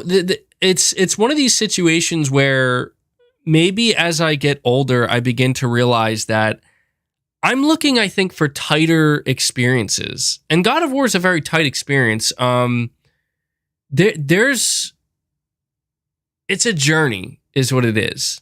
That's the thing about it, is like, when I think about playing The Last of Us Part 1, that game also feels like a journey, but it feels like I said about God of War Ragnarok, the first 2 hours of God of War Ragnarok were fucking insane.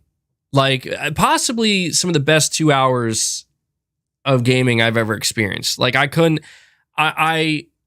think what shocked me so much about it is I realized that, wow, there's no way Like, there's just no way that this game is apparently going to take 20 hours to complete the story, and it's going at this pace.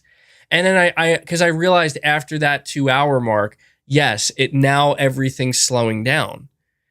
And I think I've just learned something about myself, and that is that I think I'm reaching a point with video games where it's like I kind of don't necessarily want things to slow down. I almost feel like, maybe I would prefer an experience that's only 8 to 10 hours, 10 to 12 hours at most, but it's at that pace. You know what I mean? So I don't know. It's fascinating to me because I wasn't expecting for that to be like I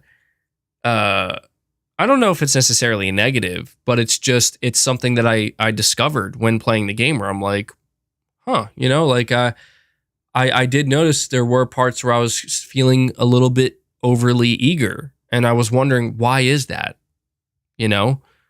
Why am I feeling overly eager? You're saying so Call of Duty campaigns? No, dude, Call of Duty campaigns definitely, no. Call of Duty campaigns are taking it in the opposite direction where it's just like, okay, whoa now. Whoa, we don't need an explosion every 5 minutes here. Dude, Call of Duty campaigns drive me nuts because it's just a shooting gallery. It's a shooting gallery and it's set pieces. And I feel like that's fine. Like, I'm not saying that's bad. In fact, you could argue to a degree, like that's a lot of like AAA games, right? But I just feel like there are times within these games where, I don't know, there are just moments where I'm like, this feels like it's being a bit dragged out. You know what? That's the tough thing though. I played Final Fantasy, and that's the tough thing though, is sometimes it's different, right? Because I played Final Fantasy VII Remake and I didn't feel that way. Well, you know what? There were there were parts in Final Fantasy, it was like comical to me, where I'm like, I can't even like they're putting this in here to troll me, right? Like the part where you got to go up the step, like the 58 or whatever, however many flights of steps it was. I'm like, you fucking kidding me? Like, you're actually going to make me go up the steps? I know you didn't have to. You guys told me to do it that way. But I'm like, that shit's kind of funny because it's like it's kind of a joke, right? And there's just some stuff you're doing in the game where it's like, yeah, some of it feels a little bit patty, like it's a little bit padding.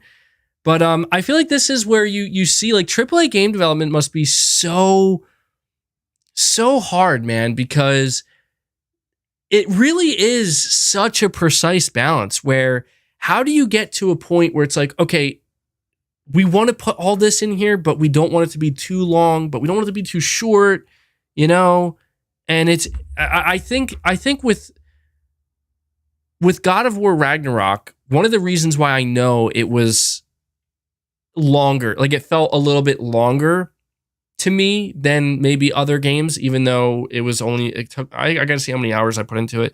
It's because you could tell like there's a lot that they have to explain and they don't want to.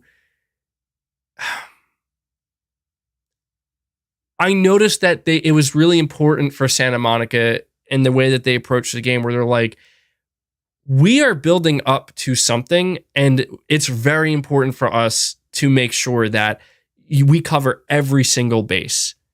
And I noticed that with it. And I'm like, that's fine. Like, I have no problem with that.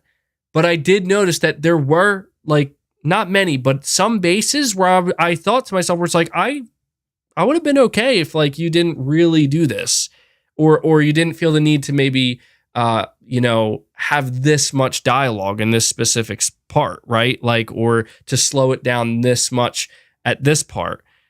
That I did notice that with it, where it's like I started to get to a point where I'm like, I'm just felt overly eager. I don't know, maybe you could argue, and this is another interesting side of it, where it's like, is it possible that I was so eager to discover what happened that it almost felt like the build up to it was like, I just need to get through this. I wonder. I don't know. Maybe I'm a bit impatient in that way. But, you know, I did say that I do have some criticisms for God of War Ragnarok. But what I will say is this. What I will say is this. Yeah. Oh my God. Yeah, dude. Kevin Reavers, good one. Yeah, dude. I'm like that, bro. I'm like, I need to know what happens. All right, let me say this. So I know it sounds like I'm being really harsh on God of War Ragnarok. Let me talk about some of the good things though, real quick. Okay, so again, without getting into spoilers, the thing here's the thing that was most important to me. I understand that in every video game I play, and I'm telling you, man, like some people won't admit this, but it's true. It's just true. In every video game I play, especially the longer ones, I know I'm not going to love every moment equally. I know that there will be some parts that I like more than others. And there might even be some parts where I'm like, I wasn't really fond of that section or whatever it might be, right? To me, that's how it's always been. You pick and choose like what you like better than other parts of a game. It's very normal. But the thing that mattered to me most is as it got closer to the end of the game, without spoiling anything, I started to get nervous because I started to wonder like, oh man, like what if it doesn't live up to my expectations here? Because I feel like I've been following Kratos and Atreus, and there's been so many just like back and forth things that are happening, so many different things kind of just getting jumbled up. And I started to think like, I'm going to admit, like if you play through God of War Ragnarok story, it starts to get kind of messy. And when you start to get a little bit nervous because it's like, oh, this is going to be, they're going to have to thread this needle perfectly to bring it all together in a way that doesn't feel like it's lacking, in a way that feels not underwhelming, and in a way that where it all makes sense. And I started to get a little bit nervous. I'm like, this is getting kind of wild up in here. But I think that's what made me so eager. And all that mattered to me by the time I got to the final act of the game, because I feel like the game doesn't really hide it. Like you kind of start to know like, oh, I'm entering the final act now. I just wanted to know, like, is it going to come together? Is it going to all feel like this was worth it? And especially to me personally, this is just me personally, I got to be careful how I word this because I don't want to, again, spoil anything. What mattered more than anything to me was the last, I'd say probably the last 20 to 30 minutes of the game. Like that to me was everything was, I don't want to say everything was hinging on that, but I was very, in that moment, I was just thinking like, this is it, man. Like I'm either going to be left feeling like, holy shit, this is it. This is what I wanted. Or I'm going to be left feeling like, oh no, and I'm happy to say that, dude, they fucking nailed it. I know, like I know why this game's at a 94 on Metacritic. I know why almost everybody who played this game is like, dude, this is a masterpiece. They nailed it. They absolutely nailed it. And that was I gotta say, like, in terms of what I look for in sequels and in games like this, for games where I'm so invested in the characters and the story, oh my God, dude, like, this was possibly the most satisfying sequel I've ever played. Truthfully. I will say this too. I noticed, and I'm going to get to these super chats in just a moment here, guys. I noticed some people were complaining about the ending of Ragnarok. Some people were saying like the twist was underwhelming, or some people were saying that with certain characters, they, again, without getting into any details, What I will say is, this is tough because there is one character. Oh God, there's two actually. There's two things I would love to say. All right, without spoiling anything, there's one character that I feel was somewhat underutilized, and it ended. When I say ended, I mean like their story arc for this game kind of ended a bit abruptly, and it wasn't bad to me, and it actually made sense. But I was just a little bit surprised. I was like, oh, I thought that they were gonna go a little bit further than that, but okay, it was well played. And the other character that I'm talking about right now, I noticed they just completely left it. You guys, by the way, I did not mention any character names. You have no idea who I'm talking about right now. There was one character where it's worth noting I haven't done all the side missions yet, so I don't know if more could come or what. But they left it like the door so wide open, like way open to the point where I was like,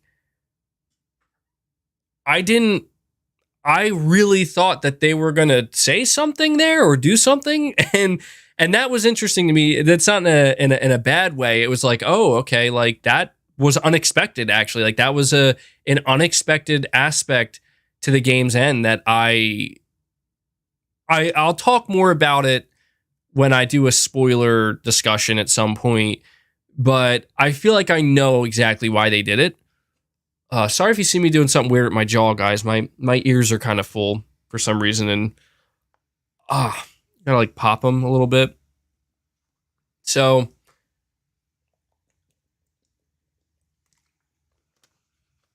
but yeah, dude, God of War. Some of the boss battles as well. Again, without spoilers, the boss diversity in this game is way better, and some of the battles are just so much better. There was one boss battle in particular, it was just so satisfying, dude. Oh man, like I will say that like that's what God of War Ragnarok nails in my opinion. Because again, going with the notion that no game is perfect, one thing I noticed that's extremely consistent with Ragnarok is the payoff is always there. And that's saying, MBG, did you do the secret ending past the wait, what? Secret ending? Hold on now. Hold on. What do you mean? Is it a side mission? Is it a side mission? Whoa, hold on now. It is a side mission. True ending, yes. What?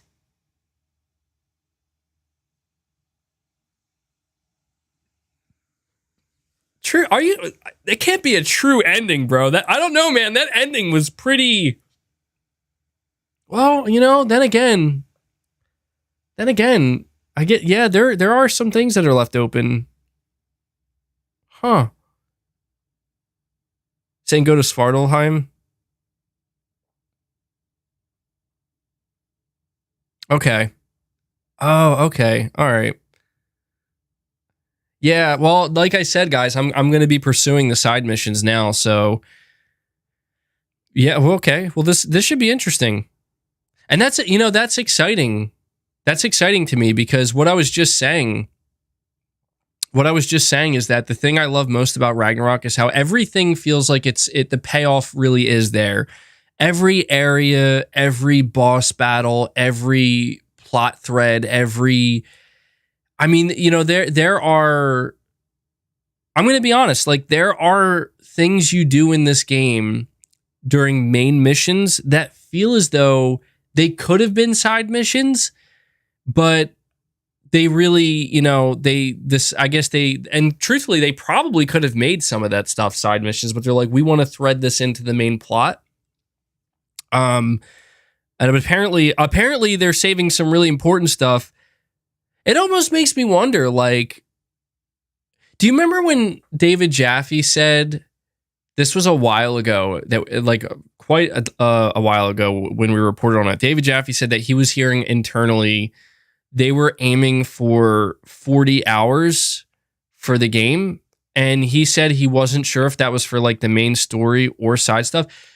So looking at how important some of the side missions are, and especially hearing you guys say like, dude, you got to go play some of the side missions to get the quote unquote true ending or whatever.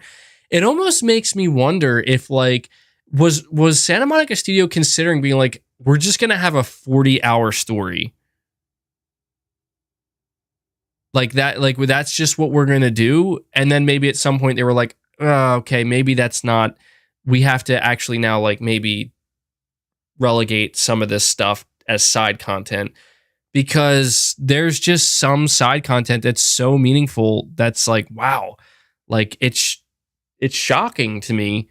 Like, I guess what I'm trying to say is that the main story stuff and the side content interweaves so well that it's almost like I don't see the difference. You know, I don't see the difference between it. All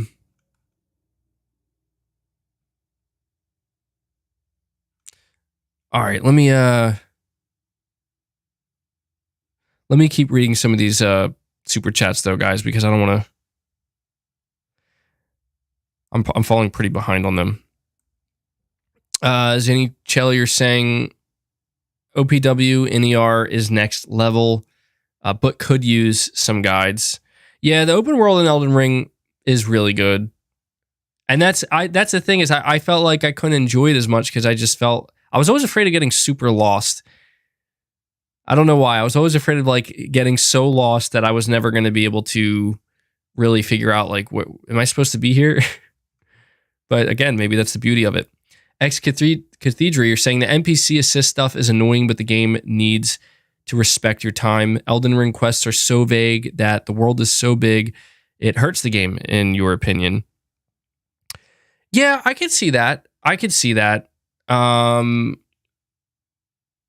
And that, you know, that's one thing I will say that I do enjoy a lot about Ragnarok compared to Elden Ring is in Ragnarok, I know where the side quests are. I know where to go, and the areas are a lot more open, but they're not overwhelming. You know, to me, that's something that is important to me, and something that I struggled. I'm going to be honest. I didn't do any of the NPC quests in Elden Ring. I didn't because I just I was like, oh, an NPC, and then every time I run into an NPC, I'm like, an NPC. Fuck if I know what to do. You know, like that was really disappointing to me because I wanted to, but it's like, of course I could just look up guides, but I'm like, I'm not doing that. Like that's ridiculous. You know, like I'm gonna look up a guide for every NPC, and that's the way God of War Ragnarok is handling it. I appreciate it a lot more because it's like, thank you for making it so that in order for me to play this side mission and expand upon this side character, I don't have to get off of the game, you know, and go look up like every step that I have to do, like it's a project, you know? So I don't know. Again, I understand there's some, and you know, I just wonder, speaking of Elden Ring and how difficult it can be with some of their stuff, I just wonder to myself, like, how many people actually figure it out on their own? That's what I would like to know, because some of this stuff is so obtuse. It's like, how could you ever figure that out on your own? And I just wonder, like, how many people actually are able to do that? Jerome, you're saying, are you going to play Plague Tale after God of War? I think after God of War, it's going to be Callisto Protocol, and I would like to play a Plague Tale. I would like to play it. I just don't know when that's going to happen. Because at this point, I mean, it seems like it's a must play, but the Callisto Protocol is also a must play to me, and that's coming. That's coming. I'm very excited for the Callisto Protocol. Broccoli Rob, you're saying God of War Ragnarok feels too much like you're on rails all for compelling narratives, but it leans into the cinematic feeling too much for me. Elden Ring, Game of the Year. God of War Ragnarok, Best Narrative. I think that's fair. Because I'm gonna be honest, there are a lot of moments in God of War Ragnarok where, yeah, you can tell like there are just so many segments of the game there specifically to facilitate the narrative, and you know the gameplay is really good. Like the gameplay in God of War Ragnarok is very, very good.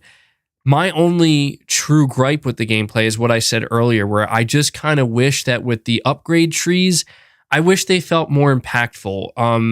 I want it to feel like, I mean, I don't know, maybe people would hate this, but I almost kind of wish that God of War took a little bit more of an RPG-ish approach to where you know, like upgrading your skill trees just had a little bit more impact into like, look at how dramatically it alters your effectiveness in combat, and look at how more dramatically you can look at these types of combos. And you know, it's weird because like I think it's also might just be the way the gameplay is. It doesn't really like, I don't really fully mesh with it, because I've seen people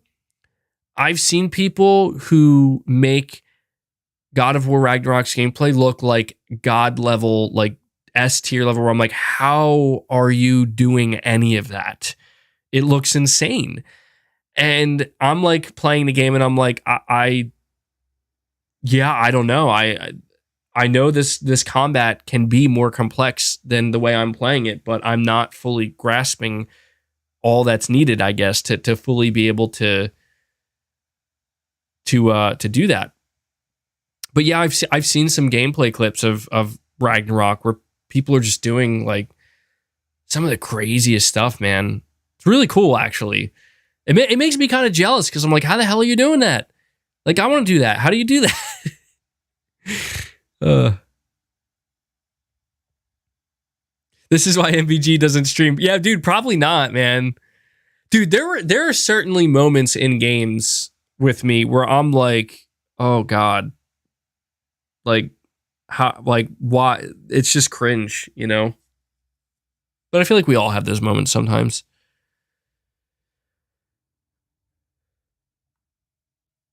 Let me see. Game videos. You're saying, MBG, what's the purpose of making games like Horizon Forbidden West and God of War Ragnarok cross-gen when data shows that 80 to 90% of the sales of those games are on PS5?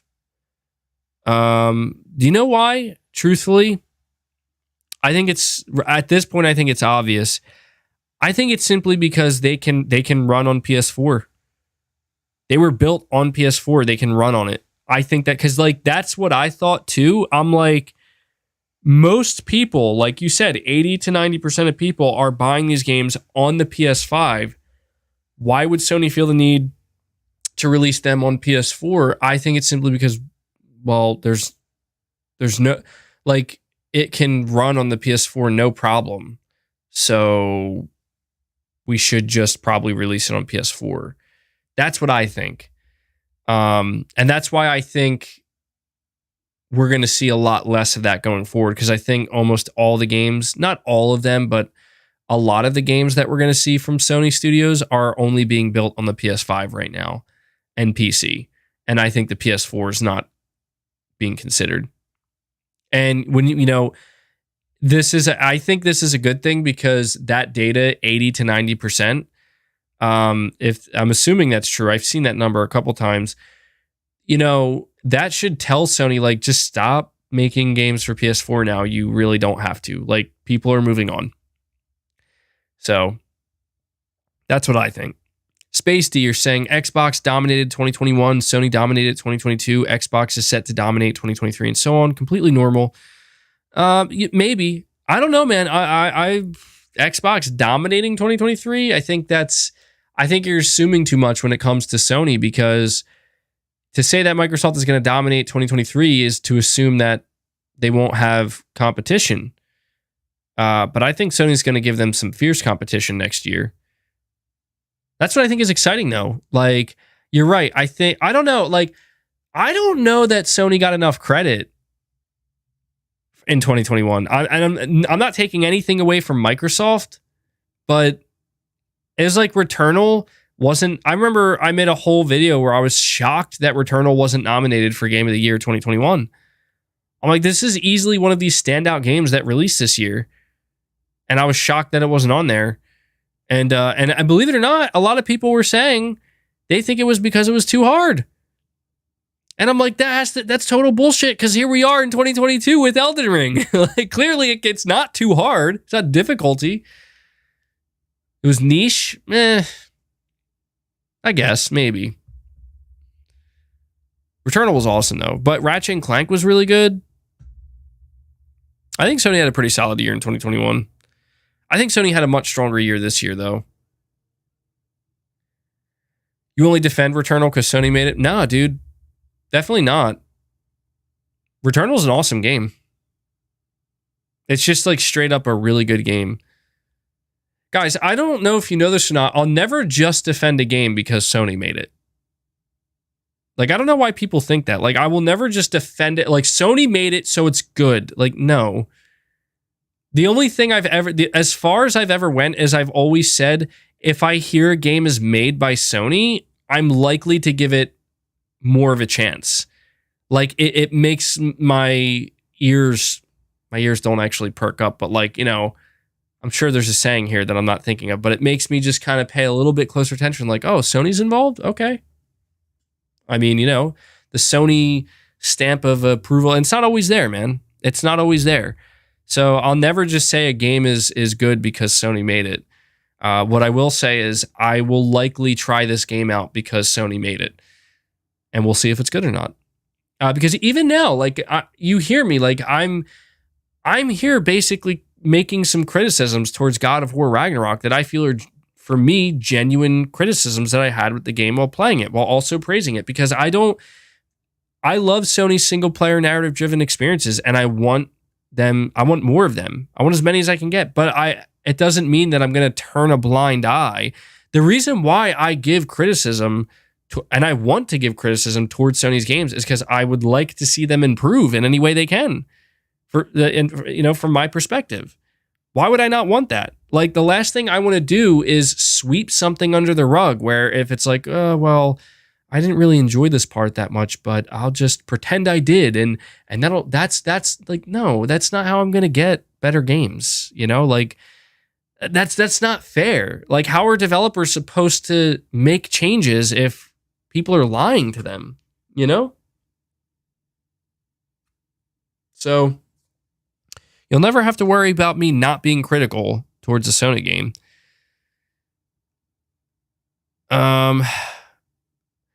Mark Lovin, you're saying, I'm quite a bit back in the stream, but I believe the Callisto Protocol will be Game of the Year for me. I'm looking for the lady in God of War.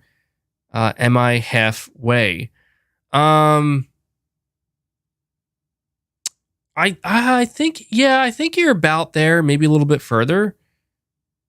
I'm trying to... Hold on.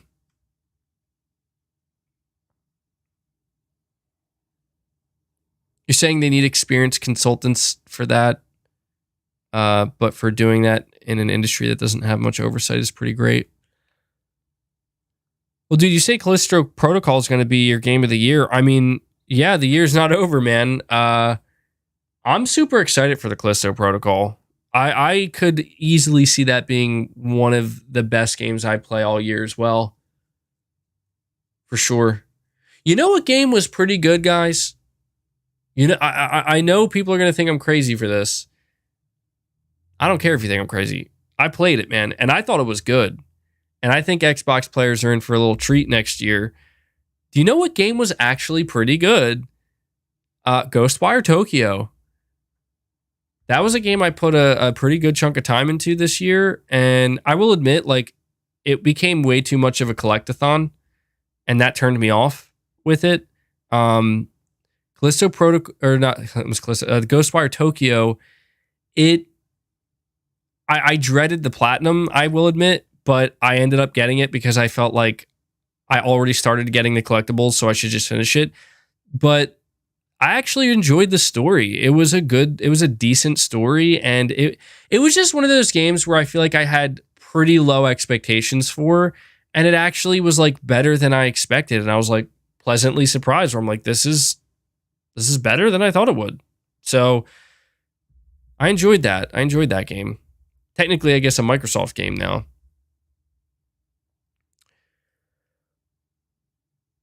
Let me see. Jerome, you're saying Forbidden West upgrade tree is better than God of War. Yeah, I'd say so. I think it has more impact. And Jerome, again, you're saying 10 to 12 hours, LOL. You're gonna hate Final Fantasy Part 2. It depends, man. It depends. We'll see. I didn't really have any, but then again, like sometimes I wonder. I don't know. I really do wonder. Like with God of War, for example, I do wonder, is it really that I'm so eager to complete the story that it almost begins to feel like the gameplay is something that I'm like, okay, come on. Like, let's just tear everybody. Let's tear every mother effer up here so I want to see what happens next. And maybe that's just such a compliment to the narrative. You know, maybe that's just such a compliment to the narrative. Because now that I've completed the game, I feel like, okay, now I can go do all the challenges. Now I can max Kratos out. Now I can, really mess around with the combat. All right, let me see. Lancelot, you're saying you're so right. Shorter game, higher stakes. William, you're saying, did Ratchet and Clank feel too short to you or just right? Ratchet and Clank actually felt pretty good. It felt just right. I know like a lot of people were like, it's too short for a $70 game. And like, that's why I hate that conversation. Like we need to kill that conversation as fast as possible, because the day that developers feel like they have to make their game longer because of how much it's going to be sold for is the day that we've lost, because that's not real. That's not genuine. Like you're not getting the truest version of a game. And to me, the price, the quality is what matters. Like, don't get me wrong. I feel like if God of War Ragnarok was a $70 title that could be completed in 7 to 8 hours with zero replayability, that is unacceptable for $70.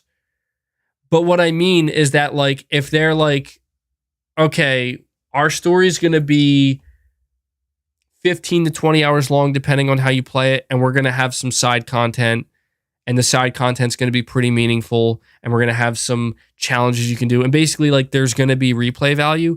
That's fine, And Ratchet and Clank, I think my biggest complaint for a game like Ratchet and Clank isn't the length of the game, because I thought the length of the story itself was fine. My biggest complaint is that I feel like for a $70 game, it didn't have enough replay value.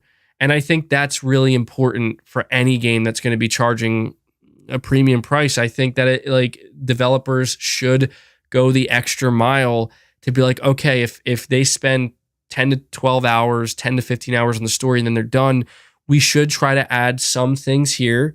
Not to the main story. Like, don't pad out the story. Don't make it longer than it has to be. Add other things to the game that can facilitate more replay value. That's what I think is important, And I don't know that Ratchet and Clank, at least for me personally, I don't know that it offered enough there to make, because I know when I was done with Ratchet and Clank, I was done with it. I didn't feel like I want to play it again or replay it necessarily. So you're saying you did it all, got the Omega weapons and everything. Okay. I mean, I looking back on it, I personally feel like I got my money's worth out of Ratchet and Clank Rift Apart, but at the same time, I think there is an argument to be made that maybe could have been a $50 game. I think it could have been, but I can't say that I regret paying full price for it, because I really thoroughly enjoyed the experience. It was one of the highlights for me in 2021 on my PS5. So, I think if anything, the quality the quality was there. The quality was there. And that was impossible to miss. Good question, William. Kevin Reavers, you're saying LOL and MBG realizing he's Odin. Lancelot C, you're saying MBG, your review of God of War 2018 motivated me to play that game a few weeks before Ragnarok. It was a masterpiece, possibly the best gaming experience I felt. Loved Ragnarok. I thought it was shorter. Yeah, you know, that's what's crazy to me is like, I don't know. I know that the length of Ragnarok is almost identical, apparently, to God of War 2018, but it felt a lot longer to me. I don't know why. It just felt longer. Maybe it was because there were just moments in the game that felt like, I don't know, like they were just, I don't know if it was they were paced differently. And I'm not saying longer in a bad way. I just meant like it felt larger. It felt like grander. And maybe that was the point. Maybe that's what they were trying to go for. You're saying MBG was the loading times.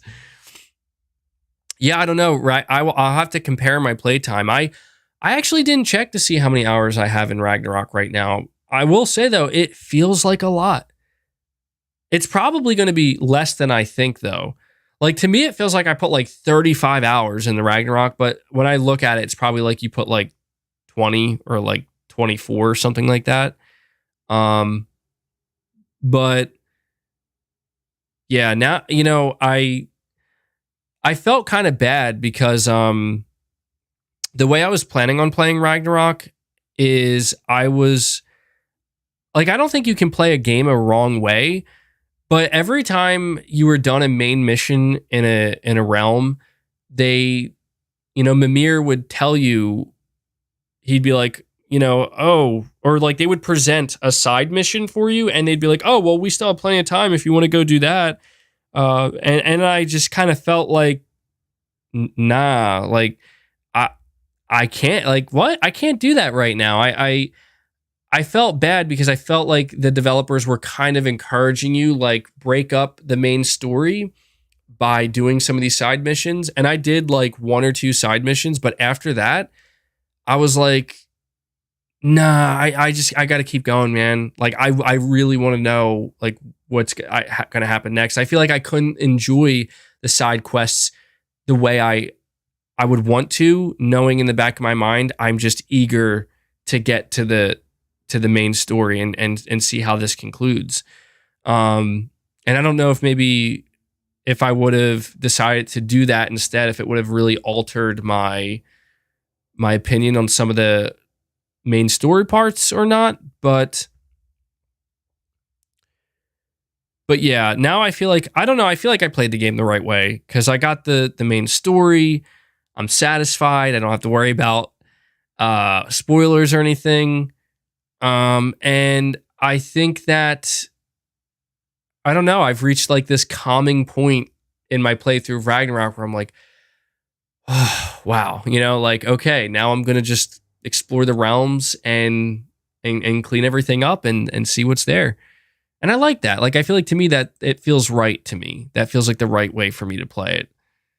But I'm glad to hear that, man. I'm glad to hear that, Lancelot, that you enjoyed my review so much and inspired you to play the game. And yeah, dude, I won't forget my God of War 2018 review. When I first played it, I titled the video like the greatest game I almost never played because I almost didn't play it. And I was like, wow, like this, one of the best games I ever played. I would absolutely love to talk about spoiler stuff right now. I would love to. Like, I know I was harsh on the game. I know some people are going to be like, damn, dude, you're being too hard on Ragnarok. I promise you, like, stick around for when I do my spoiler review because I loved the story. I did. I really did. I'm not talking about any spoilers now. Don't worry. I'm not. But I guess I'm just saying that I think people will, anybody who thinks maybe, maybe MBG didn't enjoy it as much or he's being too harsh on it, don't worry. Like, once I talk about the story and everything, and I think it makes sense that I wait to talk about the story more deeply though, because I want to do the side content as well. Like, after I do the side content, I don't know if it's going to add things to the main story or fill in certain gaps, but I'll have more insight. But yeah, definitely have more to say there. Josh, you're saying, I started a new game after I hit that big 15 hours in, got back to where I was in 9 hours to give me no mercy. Thank God the game is so good. Yeah, I remember you were telling me you had that issue, man. Luckily, I didn't run into that. And I don't know. I'm assuming it's been fixed by now. But back to where you were in 9 hours. Yeah, I don't know. I haven't tried the harder difficulty yet. Maybe I should.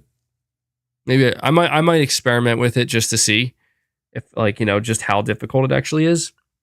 I feel a lot more comfortable with the game now. Obviously, I feel much better with the combat. So maybe I'll give that a try. And Josh, again, you're saying, did you catch Phil saying that there are a few games releasing this holiday as an industry than before? Yeah, for Xbox, LOL. What is that dude smoking? So actually didn't catch that. Did he say that there are fewer games releasing this holiday than in the industry before? Well, is that a bad thing? If it's true though, I mean, I get what you're saying, Josh. It's ironic because it's like, really, Phil? Like, you're the one saying this. I don't think it's to me, that's not a bad thing. I want to see game releases more spread out. I hate February and November of every year, because for some reason, especially every year it's November, but the past couple years it's like every February, November. Good luck. Like, you're gonna have to skip out some games, and I hate that because it's like, why do these games have to just release at the same time? And I hate feeling like I have to make a decision in that way. But no, I didn't catch that comment from his, man. There was really only one major comment from Phil Spencer that I paid attention to this past week, which we're going to talk about more in a little bit. But yeah, this holiday season, I'd say, is actually pretty stacked. Pretty stacked. By the way, guys, hit that like button for me. Hit the like button if you haven't. Helps the stream out. Lyro, you're saying you saw PETA doing something dumb about God of War Ragnarok. Yeah. I think they need to calm down, man. I think they need to calm down. Like, I get it. I know what boss fight in particular they're talking about. And again, without spoiling anything, but if they actually played the game, I don't know. I thought that this game was pretty nice to animals, in my opinion, like real animals, like not creatures. Oh, you know what? You reminded me of something regarding the story that I just realized. Hold on now. I just beat the game and now I get it. I covered in my video on Friday how Corey Barlog apparently responded to somebody on Twitter, and they were complaining about something regarding the ending of Ragnarok, which we won't talk about. But basically, somebody was just saying that, like, you basically didn't answer this big question. You just like left this big question mark. And I just realized like what they're talking about. And that's very interesting that he's basically like, oh, that'll be saved for another story or another game. Oh, God.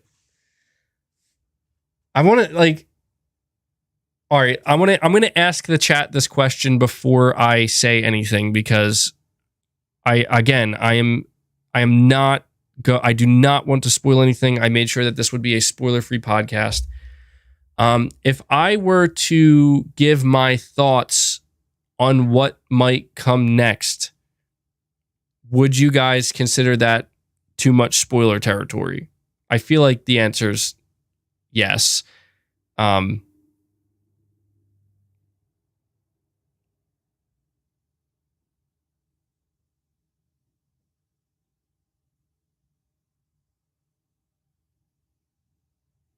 I see some people saying yes. Yeah, I feel like yeah, I feel like that would be too difficult. I don't worry, guys. Don't worry. I wouldn't want that either, I think, now that I'm thinking about it.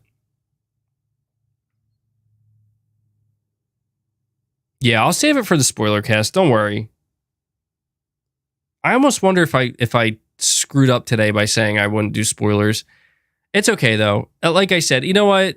You know what? The smarter thing for me to do, truthfully, is I really should hold off no matter what. Only because, like, now that I'm thinking about it, I literally just said this a moment ago, but I already forgot. I really need to play the side content. I don't want to talk about anything regarding spoilers until I finish the side content because I need the whole picture. So, all right, no worries, no worries. Well, you know, if anything, this will be good. This will give me something more to talk about next week because I don't know.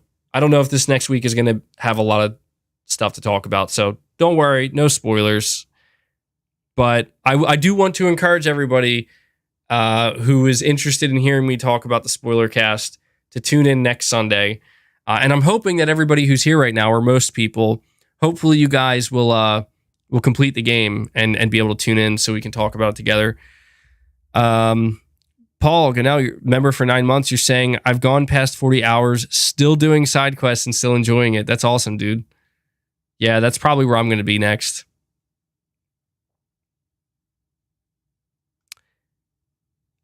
All right, Godslayer Tactician, you're saying, I bought this game to play as the God of War.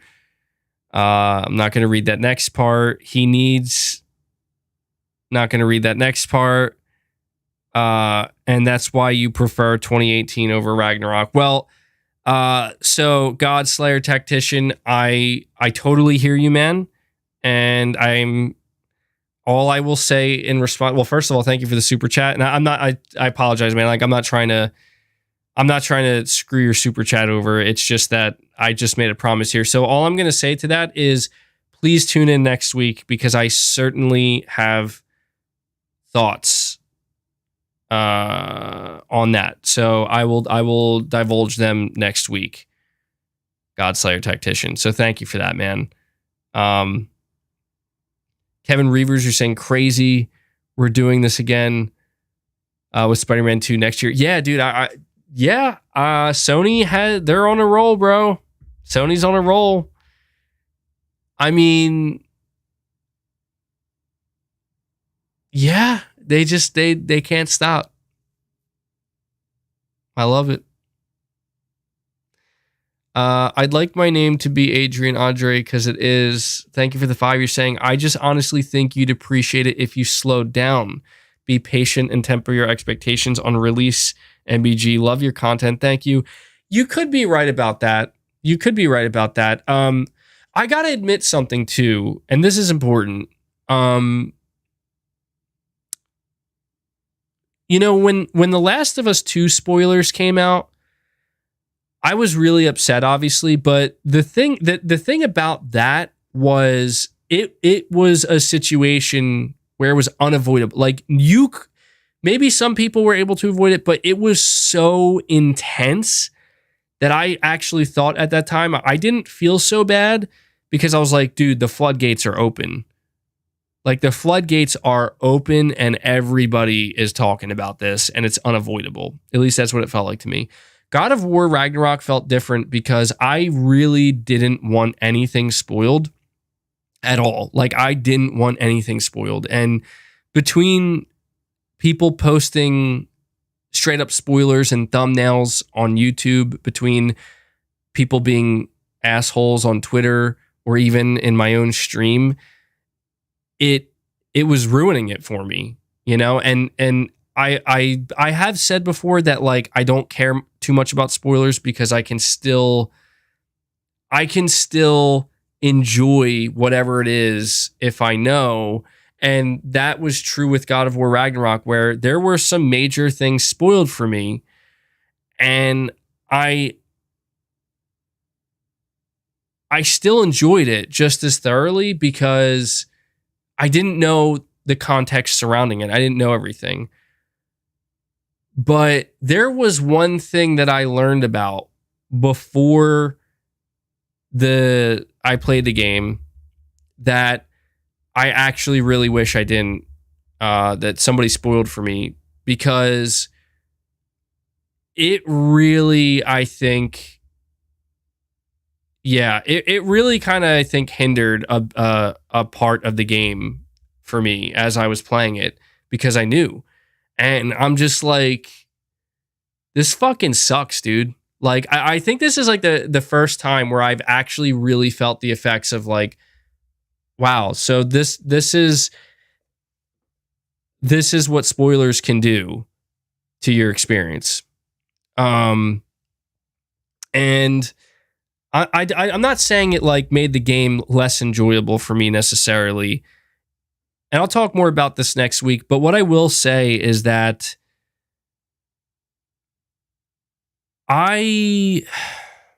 it's tough for me because I can't really go on the type of media blackout that other people can because of the nature of my YouTube channel here. And unfortunately, like, the biggest spoiler to me was revealed on here. And it was annoying because it just made me realize that this would have been so much better if that was not spoiled for me. And I think the reason why I'm saying this now is because I think the reason why I felt like I want to beat this damn game is because I got tired of feeling like I have to constantly avoid things, because something that didn't happen was I didn't have the ending of Ragnarok spoiled for me. Like, I didn't somehow, some way, I didn't come across YouTube thumbnails or people on Twitter or people even in my comment section or on my podcast. No one, luckily, like, explicitly told me like word for word, like, this is exactly what happens in the end. Maybe it's because it's not as simple, as maybe in some other games. But I just noticed that I had this desire where it's like, I want to beat this game so that way I don't feel like I have to avoid things now. And that sucks, man. Like, I don't know what to do about that. I'm going to have to really, I don't know when the next story is going to come out that's going to be as like impactful as that, where, spoilers are going to make this much of a difference. You're saying if spoilers make the experience worse, the experience is not good enough. No, I don't. I don't think that's true, because not in this case. Not in this case, in my opinion. There's definitely a something that happens in this game where it was like, I can tell you definitively that if I didn't know, I would have been like, oh, what? Like, I would have been like, what? But I knew. And because of that, I was just like, oh, so that's how that happened. And yeah, it is what it is, It's not, it's different for every game, it's different for every story. But I just wanted to say that because I will say that I did notice that I kind of got hooked onto this game a little bit differently.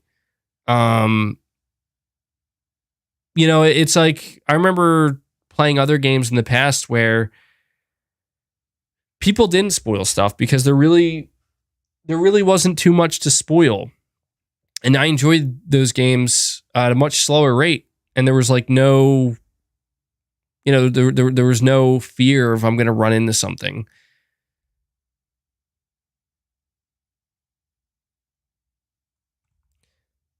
But anyway, we'll see what happens. Like, for, it's like Spider-Man 2 is coming up. That's the next big one. And I don't know, like, I'm not invested in Spider-Man 2 story as much as Ragnarok's. Like, to me, Spider-Man 2 like, I'm not going into that game being like, oh my God, I really wonder what's going to happen to Peter Parker.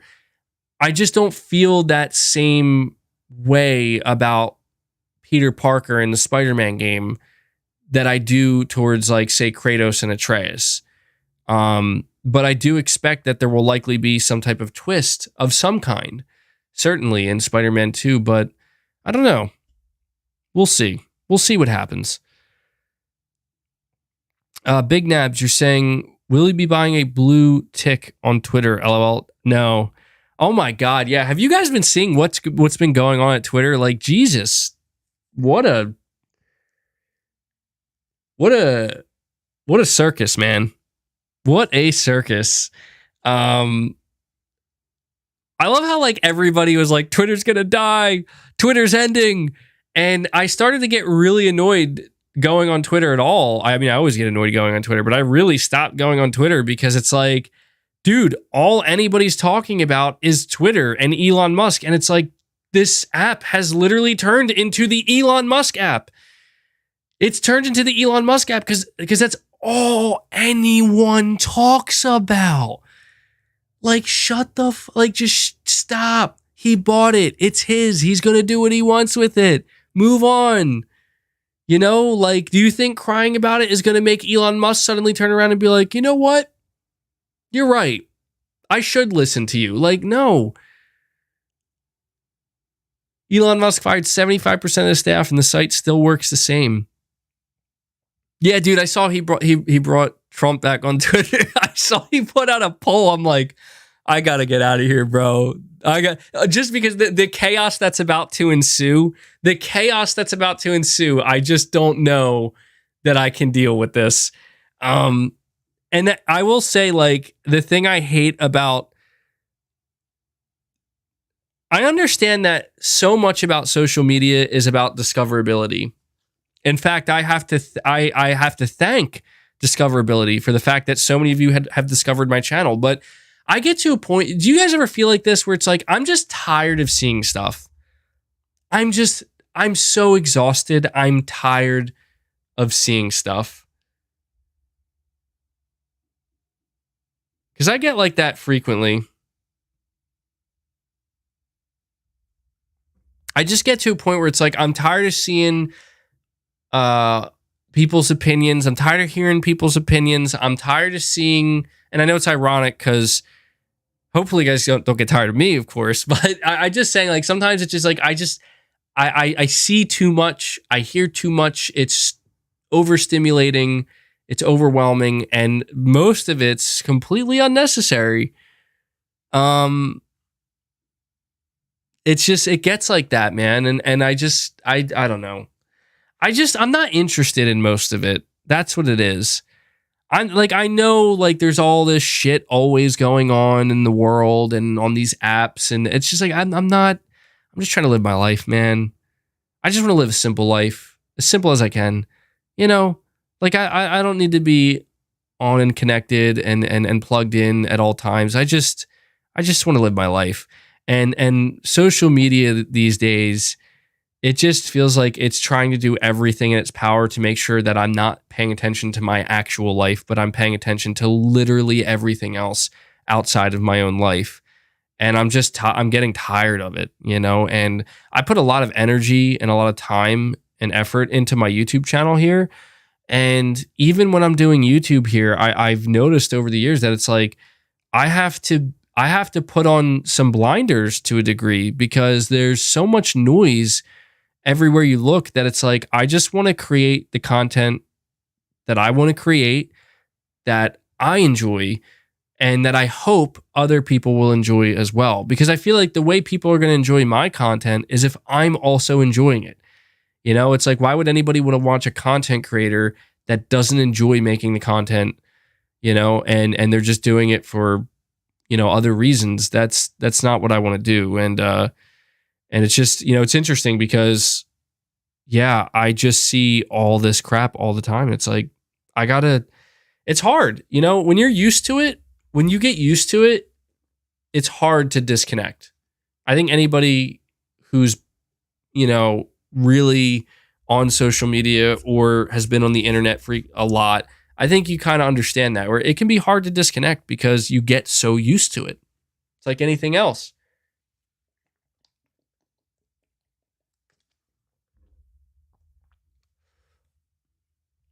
William, Aguilar, you're saying, what are you most excited for? Spider-Man 2, Final Fantasy 16, or Final Fantasy 7 Remake Part 2? For me, when it comes to story, it's Spider-Man. For characters, it's Final Fantasy 7 Part 2, combat, Final Fantasy 16. You know, that's a good way of putting it, William. Actually, I think I might be in the same boat there, dude, because I was thinking, like, what is it about Spider-Man 2 that I'm so excited for? The story. Not specifically the characters, but the story. And that's true, I think, for Spider-Man 2. Because, like I said, it's not like I'm not necessarily invested in individual characters as much as I'm just interested to see, like, what happens in this game in general. To whereas God of War is a good example of a game where I'm more interested in the characters. And, you know, I can see why in God of War Ragnarok, some people maybe thought that some of the story points were underwhelming. I didn't think they were, because to me, this, like, God of War Ragnarok is very much a character-driven story, you know, not so much like a theme. I mean, yeah, there are themes, obviously, or like, I don't know how else to explain it, but it's like, yeah, the characters and the relationships are, in my opinion, what drive God of War story. And I feel like for a game like Spider-Man, obviously the characters and the relationships are very important, but there's something else beyond that. And I don't know what to call it. I don't know if I just can't put my finger on it, but maybe there's a specific word for it, but there's just something about it that feels a bit bigger in like scope that makes it seem like it's less zoomed in. I don't know if I'm explaining this well at all, but when it comes to Final Fantasy, yeah, I Final Fantasy 16, I think I'm excited for because it'll be my only other Final Fantasy experience. So I just think inherently it's like, well, that should be interesting, because my first experience was Final Fantasy 7 Remake, and that was very interesting. So, I mean, Final Fantasy 7 Remake Part 2, yeah, I did finish Remake this year, and so when it comes to learning what's next for the characters, and also the fact that a lot of people are apparently in the same boat as me now, where, you know, it's becoming clear that if you played the original Final Fantasy 7, you're still not really going to know what's happening or what's going to happen in Rebirth. So that has me excited that we're kind of on the same page. There are a lot of, dude, honestly, there are a lot of games I'm looking forward to in 2023. Spider-Man 2 is going to be an awesome one though, man. Cause like, I will say, like, Spider-Man 2 is one of those games where I did say earlier that I love linear games, but Spider-Man 2 is one of those open world games that I really did love. And that's mainly because I love the traversal. You know, I mean, I think everybody who's played Spider-Man can agree that one of the best parts about it is just swinging around, man. Like, they nail it so well. It's perfect. So I'm looking forward to that again. And I really, yeah, I loved kind of the, you know what I loved about Spider-Man so much is that it was very much a true Spider-Man story. Like, it was lighthearted and fun and kind of, it had that kind of upbeat nature to it, but it had those dark hues that are there in every good Spider-Man story, where it's like just it very much you know, like, I'll tell you this. What I am excited about for Spider-Man 2 is how apparently it's going to be darker. Apparently, they're saying that it's going to be a darker story than the first game. It's going to be, you know, a bit more. And that's interesting to me, because I will admit, like, especially towards the end of Spider-Man 2018, it got kind of, yeah, you're saying that Spidey ending slapped. It did, dude. The ending of that game was like, oh, dude, I mean, it was really good. It was really, really good. I enjoyed it a lot. So I am excited. I'm excited to see Venom. That's what I'm excited about. I want to see Venom. I want to see what that's going to be like. You know what I'm really excited about with Spider-Man 2? And I know this is a bit superficial, but I have to be honest. So we heard recently that apparently the reason why Harry Osborn, the actor who played him, was recast is he said that they're looking to achieve photorealism. And I'm like, oh, we're gonna see it, aren't we? I think we're gonna see it with Spider-Man 2. I think we're gonna see this game really show us, like, you want to see how good a PS5 game can look? Well, here you are. I'm looking forward to that, man, because Spider-Man 2018's graphics were amazing. And Insomniac has already been kind of, the first developer to really push, at least try to push the PS5. And even their port, Insomniac's port of both Spider-Man 2018 and Miles Morales, Miles Morales wasn't a port. I guess maybe it was if you think about it. But you know what I mean? They both looked really, really good on PS5. Ratchet and Clank looked incredible on PS5. So they've had plenty of time to work on Spider-Man 2. And yeah, I can't wait to see it, man.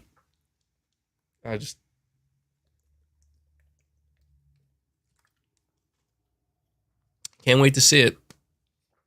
But outside of Spider-Man 2, dude, I'm excited for Resident Evil 4 Remake.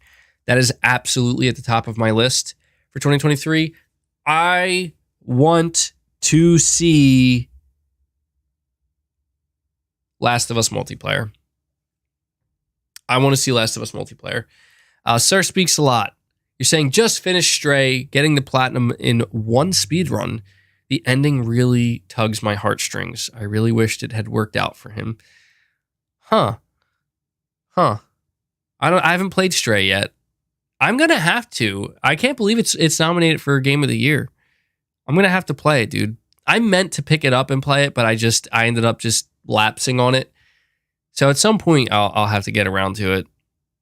I feel like I have to. I love cats, so why wouldn't I play it? But dude, I want to see Factions multiplayer.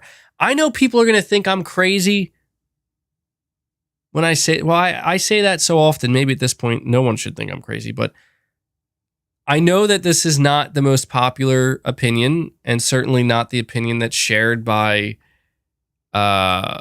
everybody else. But I want to see some of these live service multiplayer games announced by Sony. I want to see some of them, not all of them. I'm not saying that when we finally get another PlayStation show, I'm not saying that I want to see a show just filled with nothing but multiplayer game announcements. No.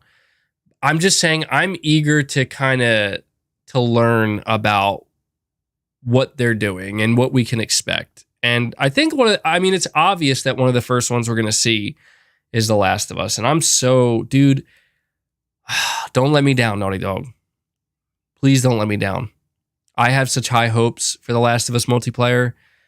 I love this idea. I love the idea that Naughty Dog is taking the same quality, caring approach to a multiplayer game that they would for a single player game. I love that. And that gets me just very excited. I want to see what that's like. But I think there's a lot to look forward to in 2023. I got to talk about it. You guys know I got to bring it up. Sony has left us in the dark when it comes to announcements, guys. And, we've been talking about Elden Ring. We've been talking about God of War. Now that I'm thinking about it, I don't think I ever really dived deeper into that topic. So let me say this before. I got a couple things I want to say.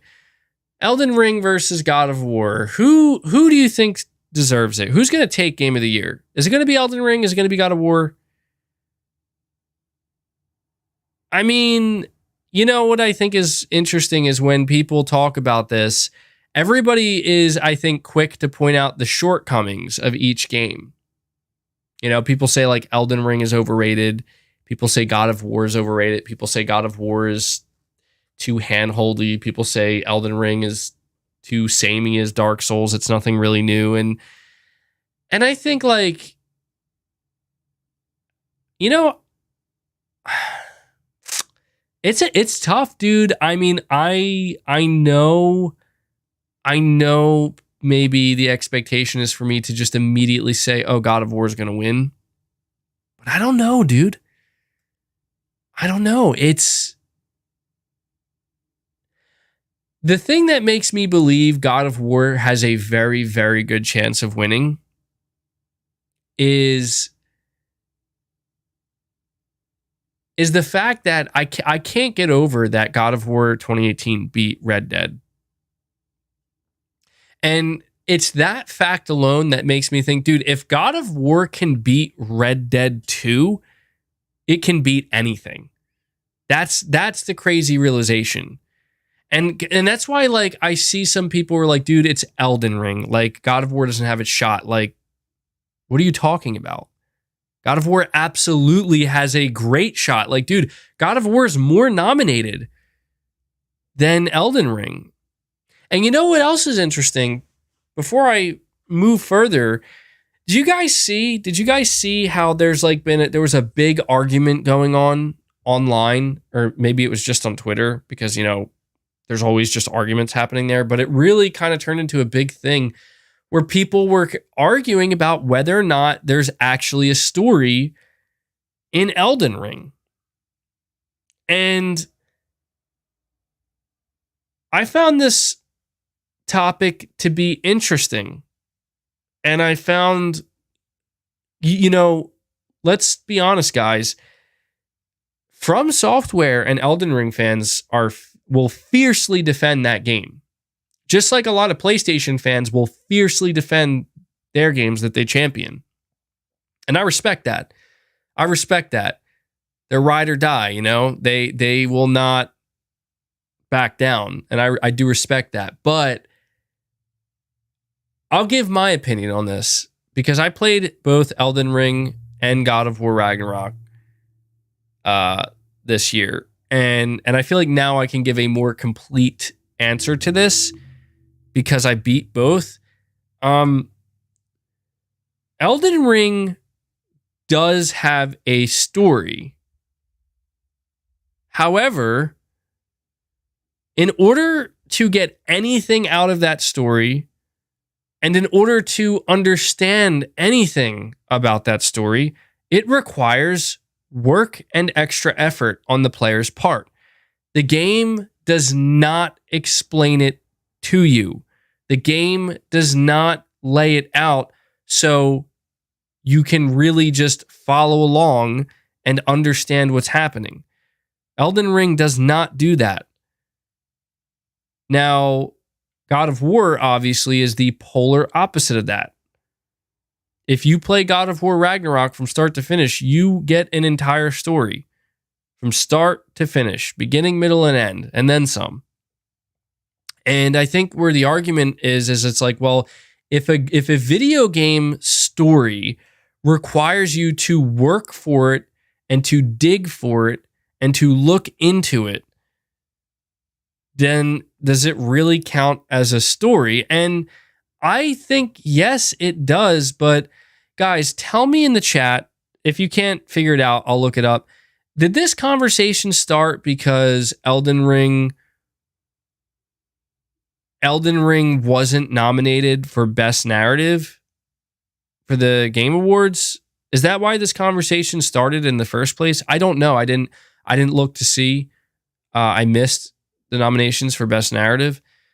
I feel like that's probably what started it, if I had to guess. I could check real quick. See, Game Awards 2022 Best Narrative. Best Narrative nominees. Oh, Elden Ring is there. Okay, so the Best Narrative nominees: Plague Tale Requiem, Elden Ring, God of War Ragnarok, Horizon Forbidden West, Immortality. You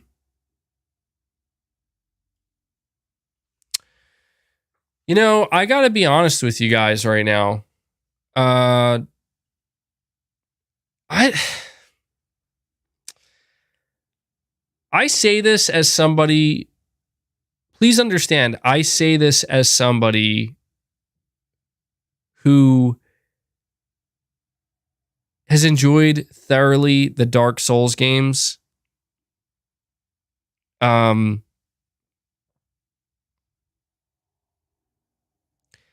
I'm somebody who watched all the videos and the lore, and I worked for the story. Like, I looked into it, and I learned that the story of Dark Souls is one of the richest, best stories out there. But the unfortunate reality is that most people who play it will have no fucking idea what's going on, and they won't know most of this stuff.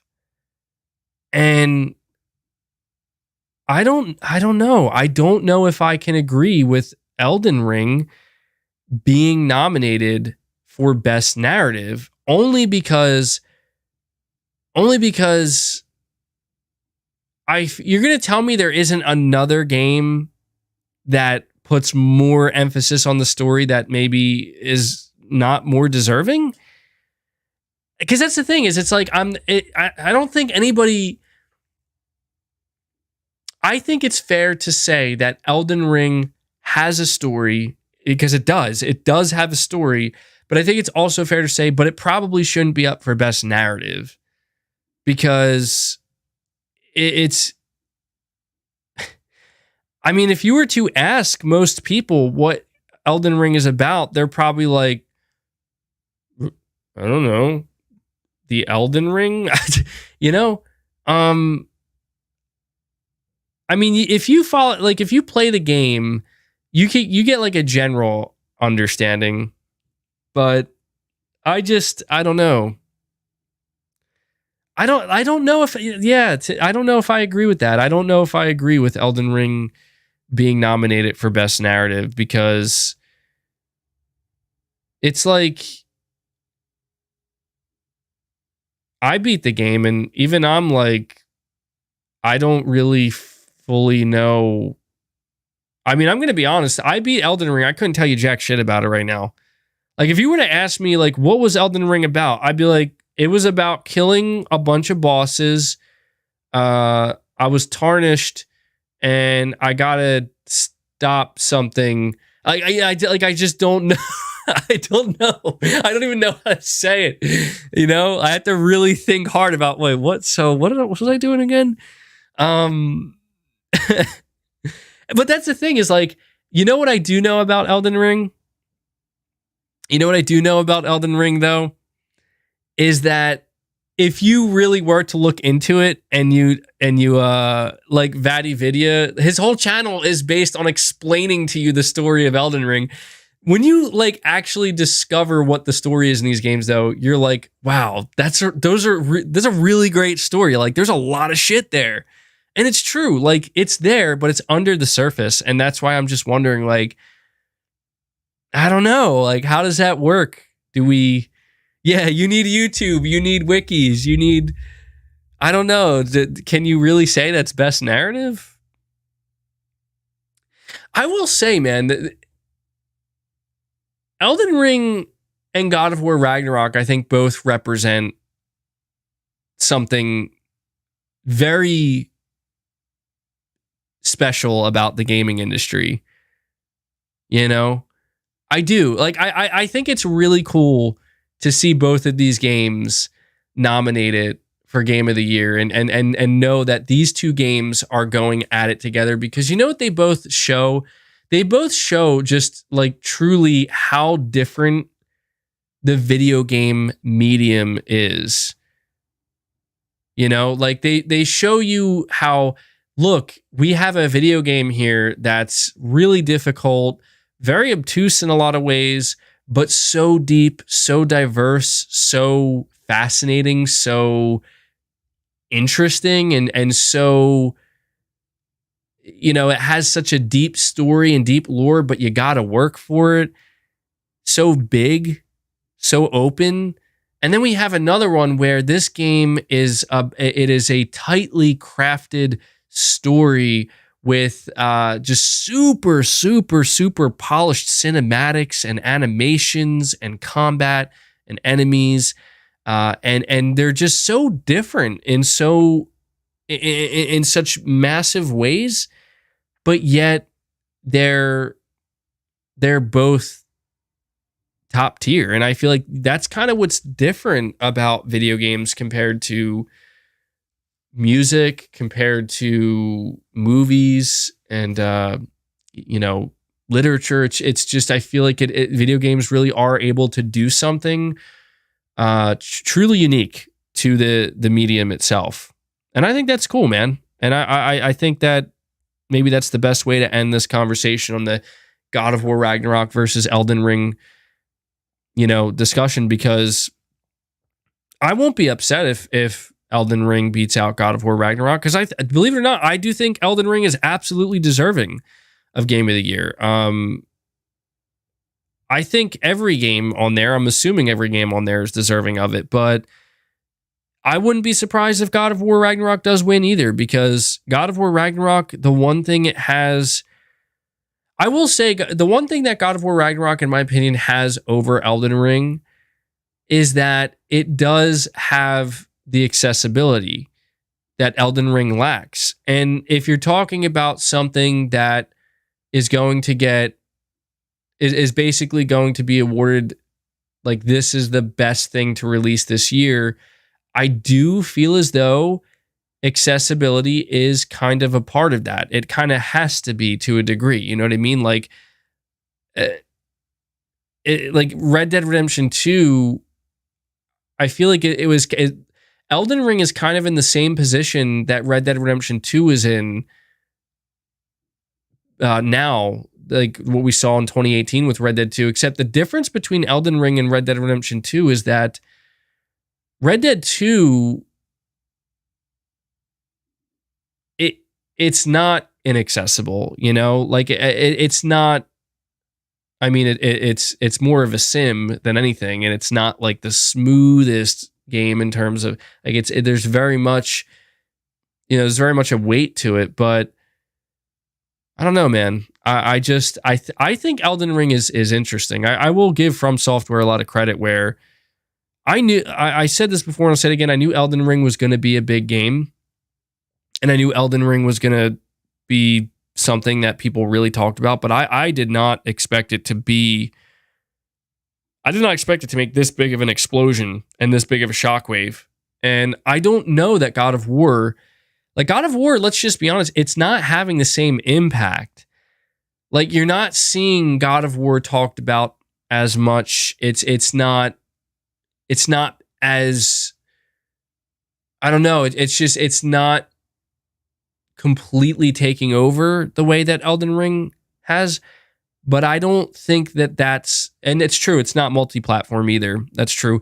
But I don't think that should be a determining factor in, because I've seen a lot of people bring that argument up. They've said, like, dude, did you not see, like, how much people talked about Elden Ring? But it's like, this isn't a popularity contest. You know what I mean? Like, it's about let the best game win, and I mean, for me, I don't know. I'm not going to say which one. I mean, you guys know, I'm probably going to lean towards God of War Ragnarok. I feel like I've been waiting years for this game at this point. And for me, the thing, ironically enough, the thing that pushes me over the edge with God of War is the narrative. It is. It's the narrative. And I know that people are going to be like, well, these are video games, but it's like, dude, narratives are important to video games. They are. Like, stories are absolutely important to video games. They don't have to be. Not every game needs a story. Of course not. But to me, like, when I think of some of the best games I've ever played, it's because I'm also thinking about the narrative in those games. And in my opinion, a game like God of War Ragnarok just nails all aspects. It nails the narrative. It nails the gameplay. It mostly nails the pacing. There are some pacing issues, I think. It nails the environments. It nails the diversity. It nails the boss fights. It nails the dialogue. It nails the animations. I mean, It's all there. It's all there. And frankly, I just think that some of the things that Ragnarok gets and nails, I don't think Elden Ring does. I think it's there in Elden Ring, but I don't think it nails it.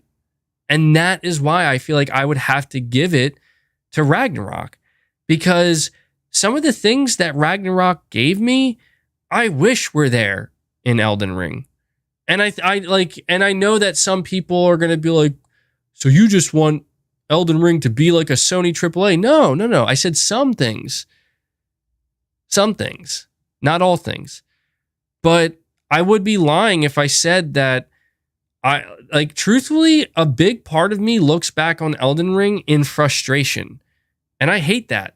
I hate that. That makes me sad because I was extremely excited for Elden Ring. I just wish that my time with it could have been different. And I just wish that I could have played the game and not felt so damn frustrated the whole time. And that to me is, the payoff wasn't there for Elden Ring, unfortunately for me. You're saying Elden Ring thrives in its mystery and ambiguity. And that's true. And again, I'm not saying Elden Ring should be anything other than what it is. It shouldn't. It shouldn't. Regardless of my opinion, obviously, it should be what it is. And I like that. I admire that about the game. And I even said that I respect From Software's decision to just basically turn to people like me and others who are saying, I wish you could kind of tell me what to do. And they're like, no, I don't think we will. And it's like, okay, I respect that. I respect that from an artistic point of view, where it's like, yo, man, you make the game you want to make. You know what I would love? I would love to see Sony at this point make a game that ambiguous, that not inaccessible, but that, I don't know, a game just so hardcore. I would like to see Sony attempt to do something like that, just because I would be so interested to see what it would be like. And that, we're going to see. Yeah, you're saying Returnal. True. I think Returnal maybe did kind of fill that bubble. And they did release Demon's Souls. True, which is technically From Software, but I would like to see Sony make their own big open world fantasy RPG. Just to see. Just to see what that would be like, Why not? Why not? Bloodborne, yeah, true. But still From Software,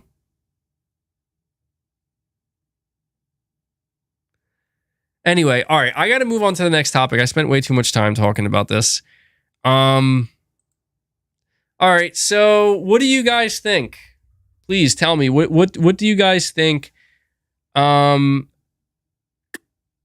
Phil Spencer comes out and he says, all right, Sony, look, we are willing to strike up a new contract with you. We're willing to give you a new deal where we will allow Call of Duty. I'm wording that terribly. We could strike a 10 plus year deal, a long-term deal for Call of Duty, if that will make you happy. What do you guys think of this new approach that Microsoft's taking? Microsoft has not shut up, nor has Sony, nor have I, about this whole situation. Sony's crying about it, understandably. Sony says, we're going to fight this. We don't want to lose Call of Duty. We want to stop this. Microsoft's, they obviously, the only thing Microsoft wants is for this deal to go through. And we heard Jim Ryan, and this was kind of surprising a little while ago. Jim Ryan came out and said, Microsoft offered us a contract that we denied because it's totally inadequate. And it was for 3 years or something. And so Phil Spencer, he came out and he said, we want it to be known that we have no intention of pulling Call of Duty. We are going to put Call of Duty on PlayStation as long as PlayStation exists. We are treating Call of Duty like Minecraft. You guys have heard it over and over again. I really wonder, if the reports that we're hearing are true. We've been hearing reports that apparently Microsoft is pretty nervous internally. Microsoft is pretty nervous because they are getting way more scrutiny and they're finding that they're coming up against more friction than they anticipated. So Phil Spencer says, we essentially want to make a deal that will make both Sony and the regulators happy. My question to you guys is, what does Sony do? Does Sony say, this is our chance, this is our opportunity? Microsoft is willing to make a long-term contract, we should take it? Or do you think Sony says, nope, we don't trust you, we want to try to get this blocked, we will keep pushing? Well, in my opinion, this is maybe a selfish thing here. What I personally would just love to see, is Sony come out, maybe alongside Microsoft, and announce that they've made a deal and they've signed a contract where Sony's like,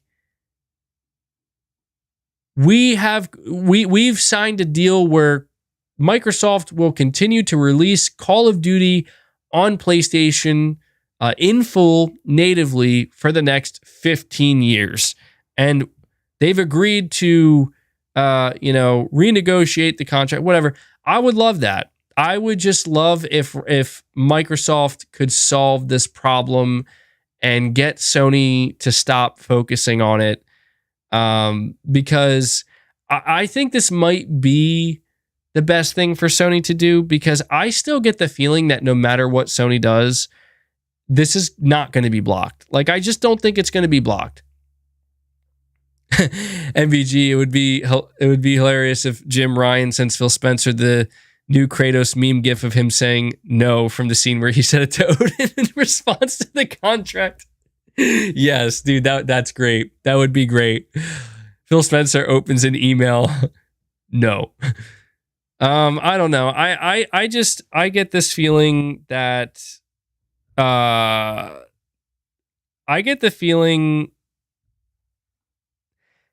that Sony is not going to do it, but I don't know, man. Like, it, to me, Jim Ryan publicly stating that the contract was inadequate, I feel like he said that, surely he said that publicly because he wants to try to get a better contract out of Microsoft. And I wonder if this was the end game for Sony, if this was what they were fighting for. Because, so many people were saying, like, dude, Sony is fighting an uphill battle. Sony's not going to get this blocked. Sony, like, it's not going to happen. Like, Sony can't do it. But maybe Sony's goal was, if we, ruffle enough feathers, if we make enough noise, maybe it'll force Microsoft into this position where it's like, the only way we can go through with this is if we essentially give Sony what they want. And that's the thing that we don't really understand here about Sony's side of things, is what exactly does Sony want? Does Sony want this truly to be blocked? Are their lawyers telling them that there's a chance it could be blocked? Is Sony being told by their lawyers that there's like a 90% chance this won't be blocked, and the best you could hope to get out of this is a really good contract if you put the heat on Microsoft? And I just wonder, is that what the end goal here is? Was the end goal always to basically get Microsoft to come out and be like, fine. Like, you don't want a 3-year contract, then what kind of contract do you want? And then Sony says, we want a 20-year contract. And then Microsoft says, no, we'll give you a 10-year contract. And then Sony says, like, no, we want 15 years minimum. And then Microsoft is like, we just need it. It's all a matter of desperation here. It's a matter of desperation. I think it's who's going to get more desperate, because I'll tell you, Sony will sign any contract if they get desperate enough. And I think Microsoft was overconfident. I think Microsoft maybe offered them like such a little like just such a puny contract because maybe Microsoft thought that they have this in the bag. Like there's no way this is going to be blocked. They're not going to have any problems. And then now maybe they're realizing that actually regulators are being way more critical than we anticipated. We're getting way more heat on us than we anticipated. So maybe now they're like, shit, we'll just Sony, what contract do you want? What contract? Like, how can we make Sony happy? I really wonder if that's where we're at right now. I really do. Kevin, you're saying, I think Sony, not PlayStation, is fighting for esports. Yeah, there's no doubt about that, man. I think that esports and, Call of Duty esports, but all different types of esports are going to play a big role in PlayStation's future. Personally, I don't really care for esports much at all. I don't pay any attention to it, so that's not really an area that I'm going to be following or really focusing on for Sony, but that could have something to do with it. I don't know. I guess it's like, at what point do we believe Microsoft? Like, at what point do we just finally say, well, it's because, like, has anybody considered for a moment? I know, like, a lot of my followers here, they're like, I don't believe Phil Spencer. I don't believe Microsoft. I think they have ill intent. And I'm not trying to give Microsoft the benefit of the doubt, but it's like, at what have any of us ever considered maybe what they're saying is true though? Like maybe what Microsoft has been saying this whole time, where it's like, we don't want to pull Call of Duty off. But at the same time, the reason why you can't believe that though, is because we've seen documentation that from Microsoft, like real documentation that said that they view Sony as competition, and they have considered, like, they basically wanted to kind of crunch the numbers, like what would happen, what's the projected outcome if we made Call of Duty exclusive, right, and stopped releasing it on PlayStation. These are things that we saw, real evidence. And so, I think that, I don't know, I guess I'll ask you guys, what type of contract do you think Sony would say okay to? What type of contract? What would make Sony happy? Or do you think that Sony would just never take any contract? I feel like if Sony doesn't take any type of contract or make any type of agreement with Microsoft, they run a big risk, because I think Microsoft's ideal position is them getting this acquisition without any contract, with nothing. With basically, it's just like they don't have to talk to Sony. They don't have to negotiate with Sony. It just, in the next 6 months, it's greenlit and it's good and it goes through, and then they can do whatever they want. I think that's what Microsoft wants. And that's why I think Sony might be in a position, I don't know, they have a decision to make. Sony has a big decision to make, because this opportunity might be the best one they get. Like, Phil Spencer might be giving them a golden opportunity where it's like, dude, this deal may go through either way. Right now, Microsoft is in their most vulnerable position with this, and they want to make you and the regulators happy. You might just want to take this deal. You might just want to work something out. Even if it's like the next 8 years, you might want to do it. I hope to God they do, man. I hope to God they do, because that, to me, this would be the best outcome. If we could get an outcome where both Sony and Microsoft are happy and satisfied, I'm okay with that. If we could get an outcome where Sony's like, hey, we signed this contract and we're good for however many years and we're not worried about it anymore, and Sony shuts the hell up about it, I'm happy about that. And then Microsoft comes out and says, see, we did it. We made Sony happy. But I don't know. There's a lot of nuance to this. There's a lot of legality to it. And this is basically a big game of legal chess and whatnot. And so I don't know. I didn't really want to keep talking about the subject, but I thought that this was probably the most significant thing that has come out of this in weeks. And yeah, at this point, I have nothing else to say on it other than I wonder what you guys think. Do you guys think that that Sony will take the bait and make a new contract, or do you think that they'll just say nope? Graphic145. You're saying any Xbox games interest you next year? I'm not fully in the loop with every Xbox game coming out next year. Right now, the only games that I'm well aware of are Starfield and Redfall. I'm not sure what else Microsoft has lined up though. But if they have other titles outside of that, I mean, I'll check them out. There's nothing really right now that is like a huge standout to me. I'm trying to think if there's anything maybe that I'm forgetting. I'm sure there is. Like, there's no way that's the only 2 games they have lined up. But I feel like they probably have like some smaller stuff though too. But I'm not interested in Starfield.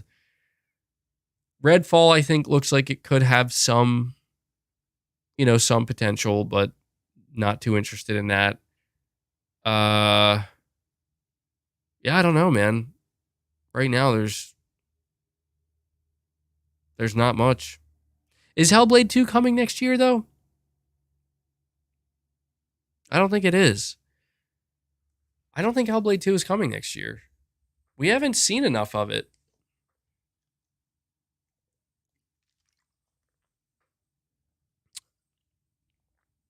Holiday? I mean, yeah, dude, I probably would play if Hellblade 2 drops next year, I might play that. But I feel like that game's been in development forever.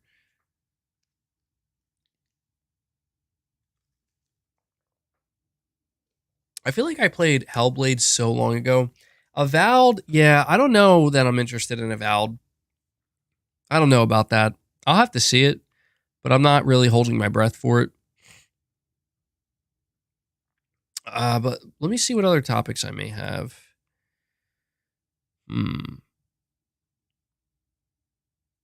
The final thing I want to close with is I want to talk to you guys about our expectations when it comes to Sony announcements and Sony putting on future shows.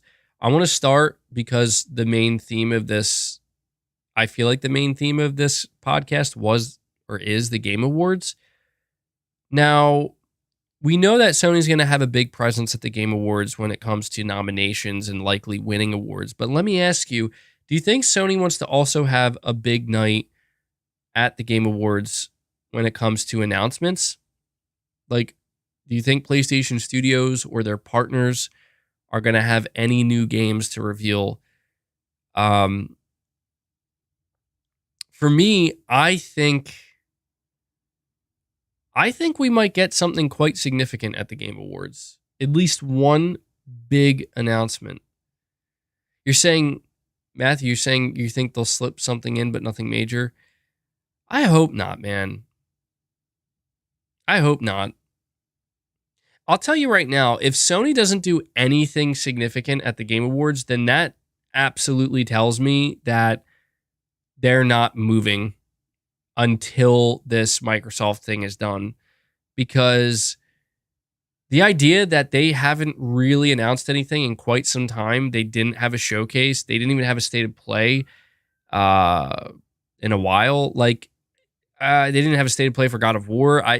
I feel like if they basically skip the Game Awards, we're like, yeah, we don't have anything to announce, that would be fucking crazy. Because to me, that tells me, wow, you guys really are afraid to do anything. You really don't want to do anything. Because I feel like the Game Awards, like, let's not forget, guys, I think the Game Awards is the most viewed annual show. Is it not? Like, I think the Game Awards gets the most eyes on it and the most viewership out of everything throughout the year. So, unless Sony does their own showcase. And considering it's a big, I'm telling you, man, I think Sony, I know I'm pushing it. I think they could have like a few big announcements, not like 3 or anything like that, but I could see Sony maybe having 2 big announcements. William, you're saying MBG, I think Kojima's games, Spider-Man 2, Helldivers 2, and The Last of Us Factions will beat the TGA. Ah, dude, that's too good to be true, bro. That's too good to be true. That's like a mini showcase there. I'd love it. I could see Helldivers 2. I could see Kojima's next game. I don't know if I could see Spider-Man 2. I think Sony wants to save that for themselves. Last of Us Factions. Ooh, that would be a good one. Metal Gear Solid 3 Remake, PS5 exclusive, Game Awards. I'll lose my fucking shit. Sorry to swear so much. I will lose my mind. I will lose it if that happens, bro. GTA 6? Oh, man. You think Jeff could snag GTA 6? That would be colossal. Dude, I feel like Jeff Keighley getting GTA 6 for the Game Awards would be his dream come true. That would be his dream come true. Could you imagine that? I don't think so, dude. I don't think he's gonna be able to pull that off. That'd be awesome, though. Well, when it comes to the Game Awards, I do anticipate that Sony is going to have a pretty decent presence. And I hope they do. I really hope that Sony can close out the year with something of significance for the PlayStation fan base. I think ideally what PlayStation fans walk away from the Game Awards with, and I'll probably talk more about this as we get closer to the Game Awards. I'll probably reiterate it a couple times. Ideally, I think PlayStation fans walk away from the Game Awards with a bunch of new multi-platform announcements for PS5 that look pretty good. One or two announcements from Sony themselves, whether it be updates on games like Spider-Man or new game announcements, and PlayStation Studios walking away that night with a bunch of awards, possibly even Game of the Year. To me, that's the absolute ideal outcome for the Game Awards. And I'm not trying to overhype the Game Awards, but I will admit, last year's Game Awards show was pretty good. It was pretty good. I admit that I look forward to the Game Awards more than most shows because you could tell like that's kind of the big show. So I'm looking forward to it. But beyond that, what do we see from Sony? What do we see from Sony going forward? I Am Your God 76 says Sony fanboys are paranoid. We know Microsoft gets most money from selling software to every computer platform. Think Windows, guys. I think so too. Like that, I've said that a couple times when it comes to, Call of Duty. I just do not fathom in my brain anywhere logically why. What the hell would Microsoft have to gain by pulling it from play? I don't think they gain anything. I don't. I mean, maybe you gain a couple more million Game Pass subs, but you're going to gain that anyway. I just don't know what they have to gain. And that's, I don't know. I don't necessarily know that it's Sony fanboys though, man, because keep in mind, Sony's the one giving Microsoft shit here. So it seems like it's Sony that's paranoid. And that's what, like, it makes you wonder, like, does Sony know something we don't? Because Sony's not stupid. Sony knows how much money. I guess from Sony's standpoint, it's just a threat. It's a potential threat on their revenue and income. So I think that's why Sony's getting so crazy about it. I mean, dude, Call of Duty makes so much money for PlayStation, bro. It's not even funny. So if you were running Sony, you would feel like that's a major threat to your platform as well. And you can't. It's hard. It's hard to just trust a company saying something. So I hear you, man. I hear you. I appreciate the super chat. Frogs F says, hush, hush. No more Activision Blizzard talk. Hush, hush. Well, the final thing I'll say here is I think Sony closed out this year in the best possible way they could. The year's not quite over yet. We still have the rest of November to finish out, and we have December, of course.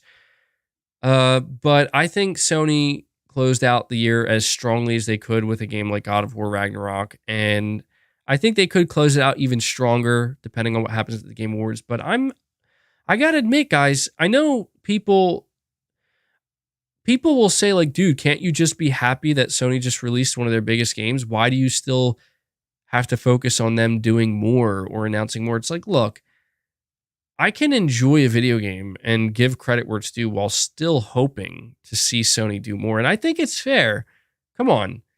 I think it's fair that Sony didn't have a big show this year. I think it's fair for PlayStation fans to still feel like, come on, Sony, like you got to have a show at some point.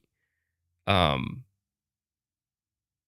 so I wonder, MBG, what do you think the possibilities of Half-Life Alyx PSVR 2 announcement for Game Awards? I'm probably snorting copium, LOL, but that would be awesome.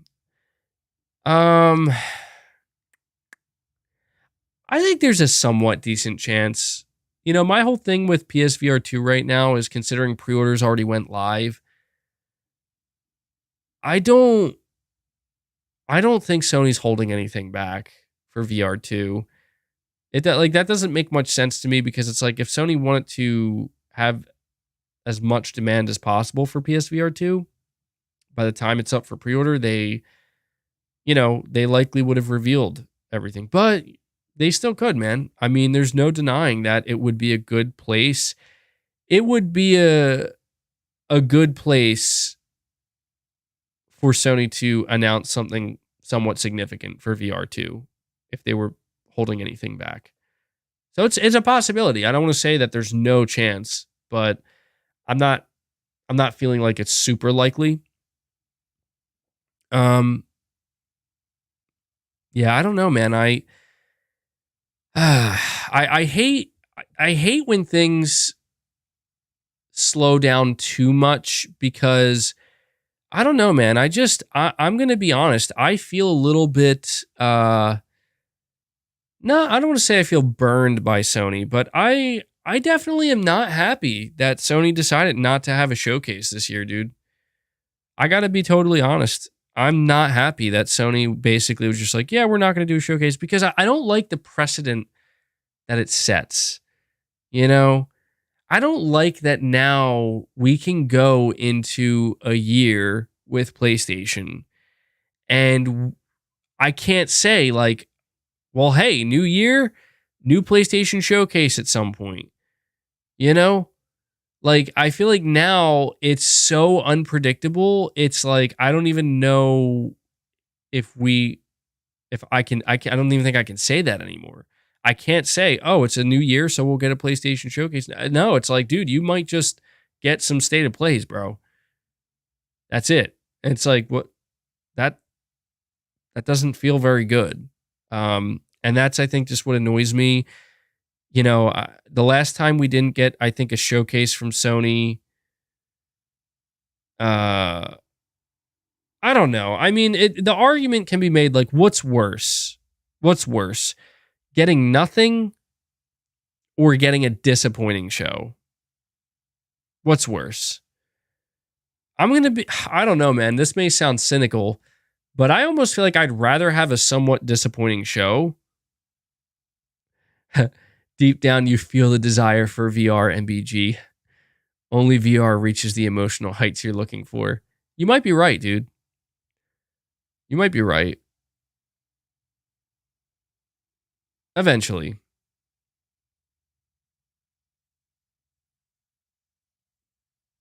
Who am I kidding, man? I can't even say that. What's worse, not having any show or having a disappointing show? Come on, let's be honest. The past two stated plays from Sony were good, but there have been previous stated plays that were like, definitely can't call that a showcase. Certainly not. Yeah, we'll see. I guess I always get a little bit eager. This is where I have to take a deep breath, practice some patience. Still got plenty of games to enjoy. There's no rush. But you guys know how I get at the end of the year. I get a little bit restless. I get a little bit eager. Dude, I hope the Game Awards are good, man. Because I feel like it's been a while. I mean, you know what? I got to be fair too. Let me take a step back. I don't want to make it sound like this year has been all that bad because realistically, we did get a Silent Hill showcase, didn't we?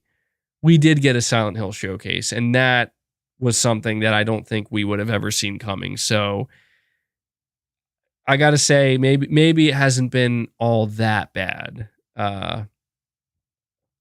But I think you guys know where I'm coming from. You could just you could just I saw somebody in my podcast last week. They were making fun of me in a comment where they're like something like, dude, MBG, you always think Sony's holding back, or like MBG's reasoning for why Sony's holding back is laughable.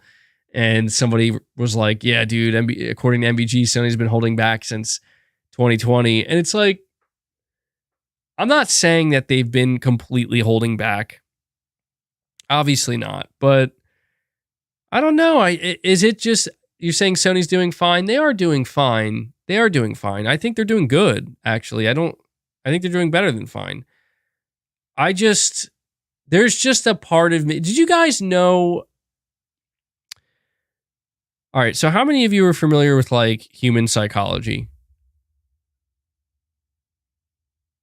Some of you guys might be shocked to hear this, but it's true. There have been some studies done on it, apparently. It's been kind of proven to a certain degree. It's not always true, of course, but it's been kind of proven that the way the brain works and the way the chemicals are distributed throughout the brain, that apparently the buildup and the anticipation for a thing can many times reach greater heights and give a greater feeling than the actual thing does itself when it happens, when it's finally here. And that is very interesting to me because like people always say to me all the time, like, dude, why are you always so eager for the next thing? And it's like, damn, is that what's going on in my brain right now? Am I like hooked on like being hyped for the next thing? Am I hooked on anticipation? Is that what I'm hooked on? Aya says David Hayter is the writer and executive producer of Warrior Nun on Netflix. We should support him with Simon Barry so they get a season 3. It's a great show, especially season 2. Amazing fighting scenes. That's very interesting. I didn't know that. Yeah, I haven't been following David Hayter very closely, truthfully. I mean, to me, David Hayter will always be, Snake, of course, but yeah, I had no idea. He's the executive producer on Warrior Nun on Netflix. Maybe I'll check that out. But yeah, here's a little shout out to apparently Warrior Nun. I have no idea what the show is. Amazing fight scenes, though. Okay. I've been looking for something to watch, so maybe I'll check that out. So thank you for that. Hey, I really appreciate that super chat. 2 seasons. Magnum Visuals. You're saying Sony is holding back some massive stuff. The competition is not showing their stuff, so why should Sony? Well, that's what I'm saying too. Is like Xbox had an E3 this year, or their own showcase in June, right? And I found it very interesting that Xbox was basically like, we're only showing stuff that's coming out in the next 12 months. And they made it clear that you're not going to see anything beyond 12 months. And that was interesting to me because it made me think like, surely Microsoft could show a lot more if they wanted, right? And you think about the amount of different games that Microsoft has in development. And some people were a little bit disappointed in Microsoft's show because of that. So, yeah, I don't know, man. It's also worth noting that you have to imagine Xbox is probably going to try to do something significant for the Game Awards as well, right? So they could do stuff. But Magnum Visuals, I agree with you, man. I know people think this is hopium, but no, look, I've been saying to people that if you study PlayStation Studios, like if you actually dig in and look at all of their studios and you try to figure out like what is each PlayStation studio and partner studio working on, it becomes very clear that, there's a lot that we don't know. And I know people get tired of hearing me say that,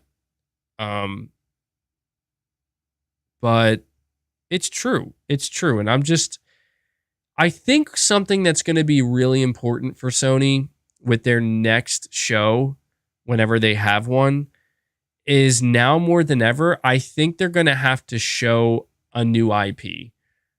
A new, I mean, preferably a AAA IP, but I think there has been a reputation to a degree at this point where, let's be honest, for as great as this year was, it's all sequels. Horizon Forbidden West, GT7, Ragnarok, they're all sequels, and that's fine. Even last year, Ratchet and Clank, it's another sequel. Returnal is a new IP, but I think the time really has come, especially because, you also think Sony's doing a lot of ports, a lot of remakes, stuff like that. I think this would be a great time. Maybe not at this exact moment. Who knows? Maybe they could announce a brand new IP at the Game Awards. But at some point in the coming months, I think they should try to announce a new AAA IP. I'm assuming they have. I mean, if you look at it, they definitely have quite a bit of new IP in the works, whether it be from a partner studio or, well, they did announce Rise of the Ronin, and that was a partner studio, and that's a new IP. So I don't want to forget that. I don't want to make it sound like Sony is announcing anything new. But I see cancel EA says PlayStation Showcase this year. Nah, I don't think so. You're saying it's very likely they would use the Game Awards to announce a new game. I think so. I do think, like, let's face it. Come on, guys. Come on. Kojima's going to be at the Game Awards. And I don't like to keep talking about Kojima over and over again. I've been talking about him less, which I think it's how it should be. But it's pretty clear he's going to be at the Game Awards. In fact, I think he even said he was going to be there last year. He said he was going to be at the Game Awards this year. And I'm not saying that I'm for sure certain that he's going to be there with PlayStation, but I think there's a pretty decent chance he will. I think there's a pretty good chance he will. He could show off his project for Xbox as well, but I think there's a 50-50 chance that Kojima's there with PlayStation. There's a 100% chance Kojima's there, a 50% chance he's there with PlayStation. Saying, and Kojima will bring a trailer for the Xbox game. I would still be happy with that.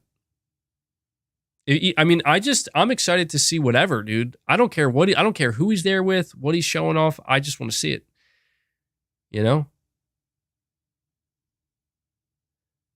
Dude, could you imagine? Could you just imagine if Sony was like, you know what? Let's just show a Wolverine trailer.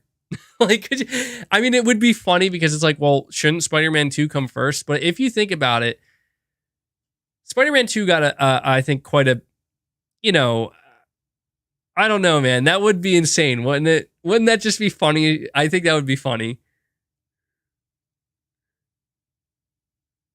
Oh, man. I got to be honest. Sometimes I forget that Wolverine's in development. And then I just get really excited because I'm like, oh, yeah. Insomniac's making a Wolverine game, aren't they? I can't wait to see it, dude. Like, that's the thing is, I'm very, very excited for Spider-Man 2. I am. Like, it's one of my most anticipated games, certainly. But, dude, I cannot wait. I try not to think about Wolverine too much, and I think that's why I forget about it sometimes. Because I do realize that it's likely still years away. It's a ways away. We have time.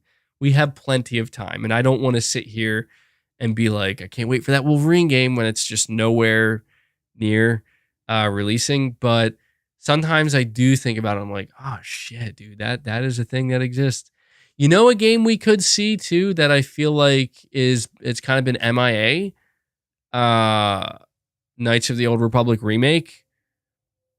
I feel like this was a game that Sony made a big deal about, and we heard the report that apparently it was going through some serious development hell, and we haven't heard a single thing of it. Maybe they could show something if they have it together at this point. I don't know.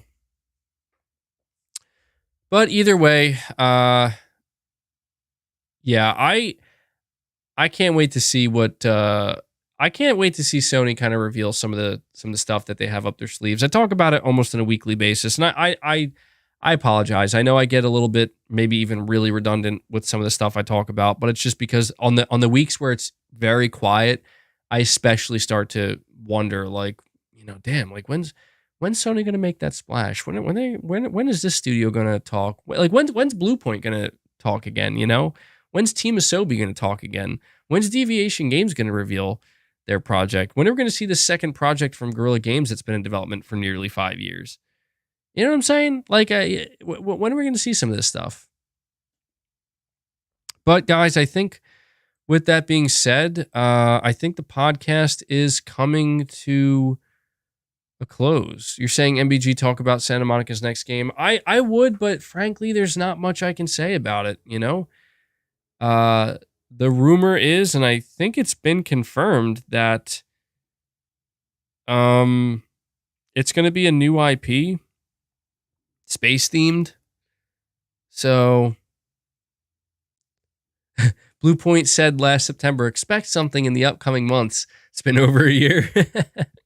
Yeah. Crazy to think. Well, you guys know I will, keep it locked here to the channel. You guys know I will keep you guys updated with everything PlayStation as much as I can to the best of my ability. Producing content pretty much every day. So I'll keep you guys in the loop with that. But this is where the podcast is going to come to a close. Not hitting the 4-hour mark today, but I think that's justified. So we're going to transition into the outro here. The first thing I'm going to ask is, guys, before you leave, please hit that like button for me. I would really appreciate that. I want to extend a big thank you to every person who donated a super chat. As I said at the beginning of this podcast, I could not do what I do here without your continued consistent support week over week every Sunday. So thank you for that. I also want to extend a big thank you to all of my members. Obviously, you guys support me each month, so thank you. And just a big thank you to everybody who watches the content. Shout out to Devil Shooter. For those not aware, although I'm sure most of you are by now, Devil Shooter does the timestamps. And he does very in-depth and very good timestamps for the podcast every week.